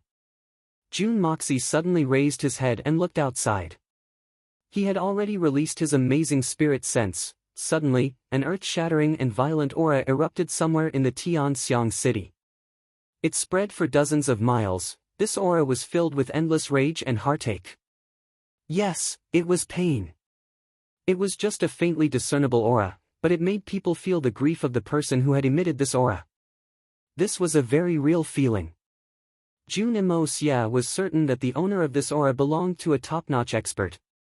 Moreover, this person was the strongest expert that the hitman Jun had ever seen in his second life. In fact, this person was even stronger than Shirchang Shao and the solitary falcon. A super expert who had fallen into endless rage and extreme grief for some reason. Just as Jun Mo Xie was nervously thinking about what had happened, a murderous voice suddenly broke the silence. It sounded like a thunderclap. It rolled across the sky like a tsunami. Solitary eagle. Wen Song Yu. You two bastards, get out here right now. Then, a desolate and indignant roar resounded in the sky. The person who had emitted this voice didn't care that this was the capital of the Tian-Xiang Empire. Moreover, there were countless ordinary people below. Moreover, it was already late at night. He didn't care at all. Instead, he activated his Xian Qi and shouted at the top of his voice. The long roar was like the roar of a dragon or a tiger, shaking the earth and reverberating in the sky above the entire Tianxiang city. It didn't take long before the roar didn't slow down at all. Instead, it was as if the sky was falling and the earth was cracking, and the rivers were flowing in reverse. It seemed as if countless people were roaring in unison in the sky. For a moment, everyone woke up from their dreams. Even those who were in deep sleep were no exception. Then, they felt that their ears couldn't hear anything other than this rumbling sound. On the roof of the magnificent jewel hall, an aloof and thin man dressed in black stood there. He was roaring unscrupulously. His voice was full of grief and indignation. Anger. Fury. And a tyrannical murderous aura. You have the guts to kill, but don't have the guts to face me. Solitary Eagle. Wen Songyu. Are the two of you dead? Cowards who don't dare to take responsibility for their actions. The man dressed in black shouted again. His voice was even louder. Many people who were close to him heard a loud bang in their ears. Then, they couldn't hear anything else. Their ears were bleeding. Their eardrums had ruptured, and they had lost their hearing. A loud roar came from the Jun family's courtyard and the imperial palace at the same time. It was like the cry of an eagle in the sky, and the roar of an old dragon. The three earth-shattering sound waves intertwined with each other, and the pressure on the people below was greatly reduced. Bang! In Jun Wui's courtyard, a vigorous figure flew up like a goshawk. With a continuous roar, he rose to a height of 10 feet. Then, he circled in the air, and flew towards the direction of the magnificent jewel hall. The cold-blooded master, Lei Wu Bei. So, it's you. I've been waiting for you for a long time. Solitary Eagle laughed as he flew like a meteor. Today, let me see why a cold-blooded guy like Lei Wu Bei can be ranked 5th among the 8 great masters. At the same time, a gentle voice came from the direction of the imperial palace. Master Lei, Master Solitary Eagle, this little brother, Wen Songyu, pays his respects to the 2 great masters. Wen Songyu was Mr. Wen from the imperial palace. His voice was unusually gentle and soft. It didn't seem to be hurried, and it didn't seem as if he was using any strength.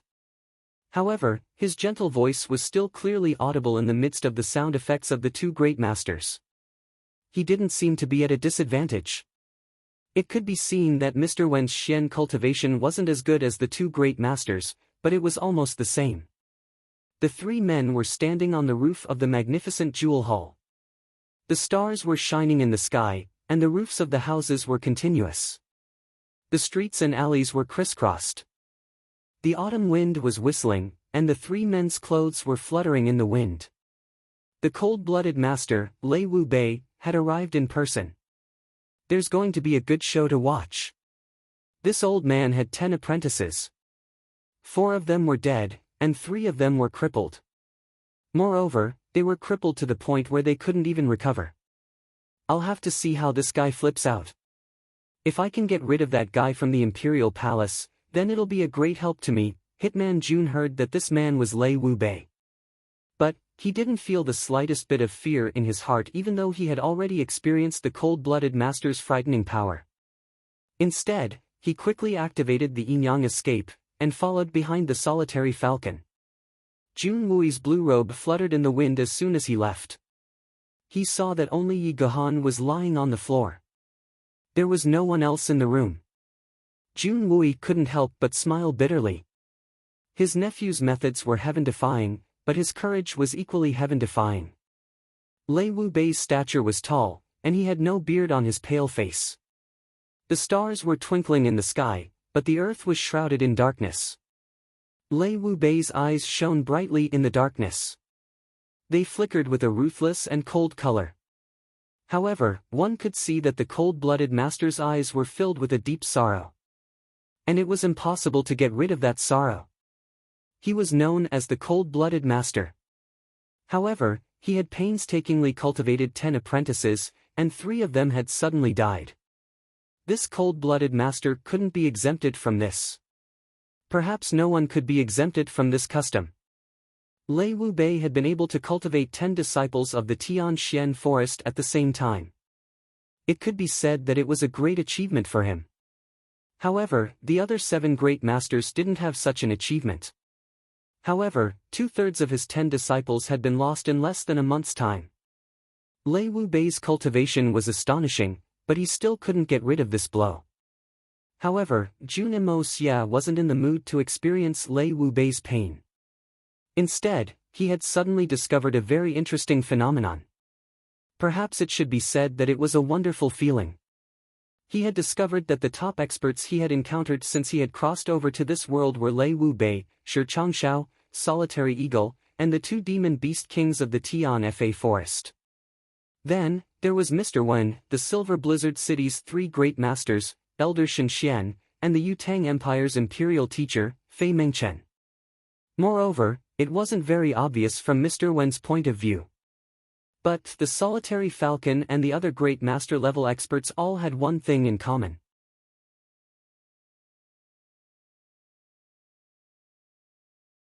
Chapter 274. Yes, it was lonely. It seemed that no matter where they stood, no matter how many people were around them, these people were always exceptionally lonely.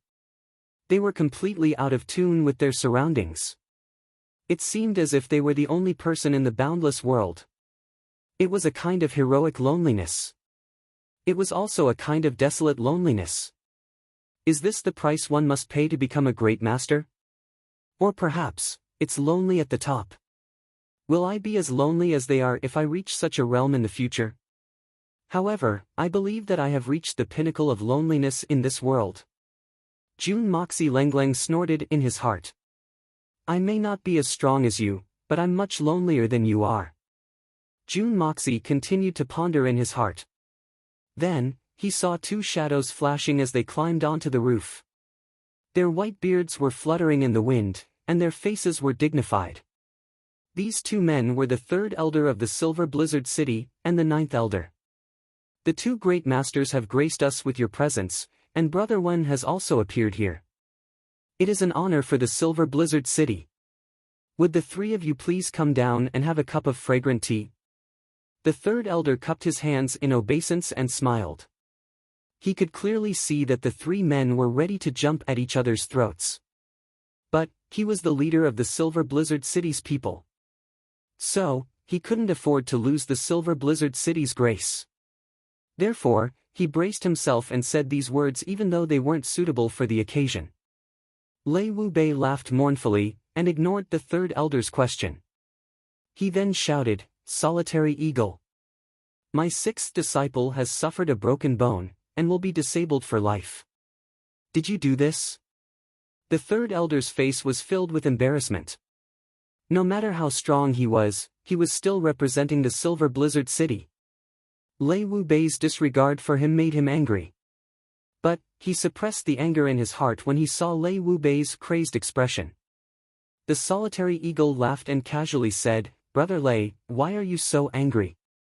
He's only a disciple. This old man is kind enough to discipline him for you. Besides, you have 10 disciples. It doesn't matter if 1 or 2 of them are crippled. By the way, he seems to be the only one among your 10 disciples who didn't enter Tianxian. Such trash, it doesn't matter if he's crippled. I'm cleaning up the trash on your behalf, lest you feel embarrassed to do it yourself. Don't you agree? Haha, haha. Lei Wubei's powerful aura suddenly calmed down. It seemed as if an invisible undercurrent was slowly surging around his body.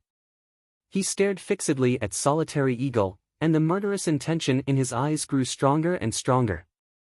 He slowly nodded and said in a low voice, Good. Very good. Solitary Falcon, you're indeed worthy of being called an elder master. You're very skilled in dealing with a junior, and it's as easy as lifting a finger. Solitary Eagle snorted as he looked disdainfully at Lei Wubei. He sneered and said, What? Do you want to avenge your disciple? I've been waiting for this opportunity for 30 years, Lei Wu Bei. I've long felt that there was something wrong with the rankings. Lei Wu Bei suppressed his smile and said, "Don't be anxious if you want to die. Solitary Eagle, I'm very interested to know how my disciple has offended you. How could he have made you act so viciously in spite of your status?" Solitary Eagle Lengleng replied, "Offended me? Is he worthy? I just don't like him." Lei Wu Bei, is this reason enough? Lei Wu Bei's sixth disciple had stolen the Xian Dan from Solitary Eagle's bosom while he was besieged by Shi Changshao and the others. He had nearly succeeded in doing so, and had caused Solitary Eagle to lose face. But how could Solitary Eagle explain such a thing? It didn't matter if there was a reason or not. Lei Wu Bei's condescending tone made the Solitary Falcon refuse to explain anything. One must die for blaspheming a great master. One must not bow one's head between great masters. Who was right and who was wrong? Strength was the only way to reason. This reason is very good. It's very good. Solitary Eagle, I will remember this reason. Lei Wu Bei laughed sorrowfully. He then turned to Wen Songyu and said in a dignified voice, "Brother Wen, are you, from there? Are you stationed in the Tianxiang Empire?" Wen Songyu smiled gently and said, "Great Master Lei's eyes are as bright as a torch." "That's right, I am the guardian of the Tianxiang Empire." Lei Wu Bei slightly closed his eyes.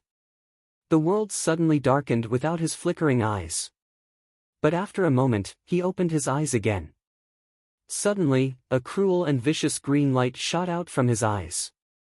It made people feel as if the wind was whistling and the ghost flames were flickering. He said in an incomparably cold voice, "Wen Songyu, you are the protector of the Supreme Alliance.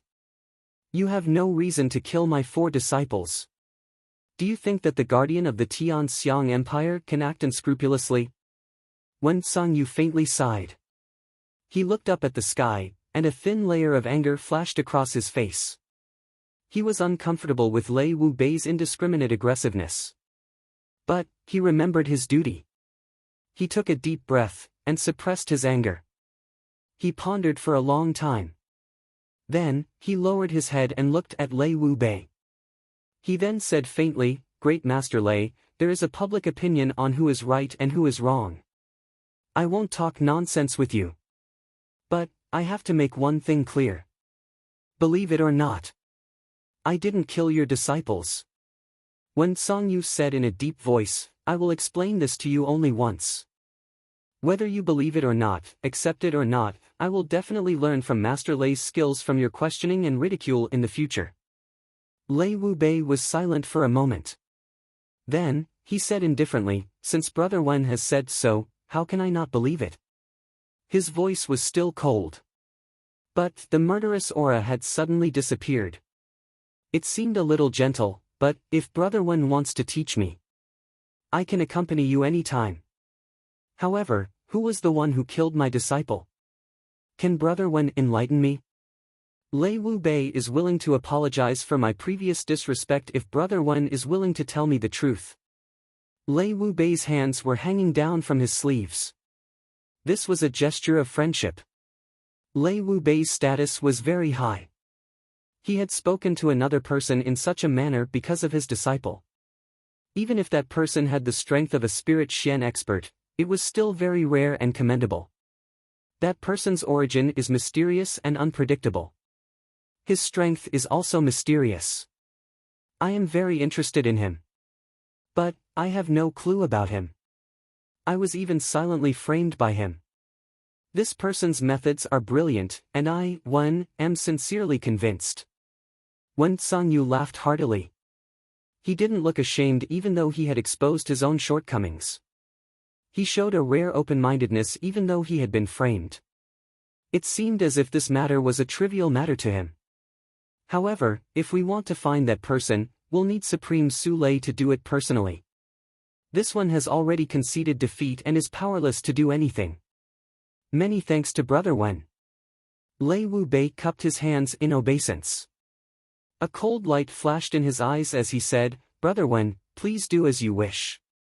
Wen Songyu laughed.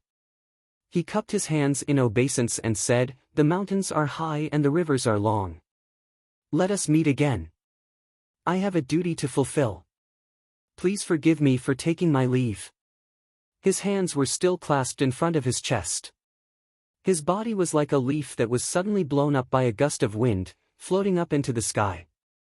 He retreated. His thin body was like a piece of paper that swayed twice in the night sky before disappearing without a trace.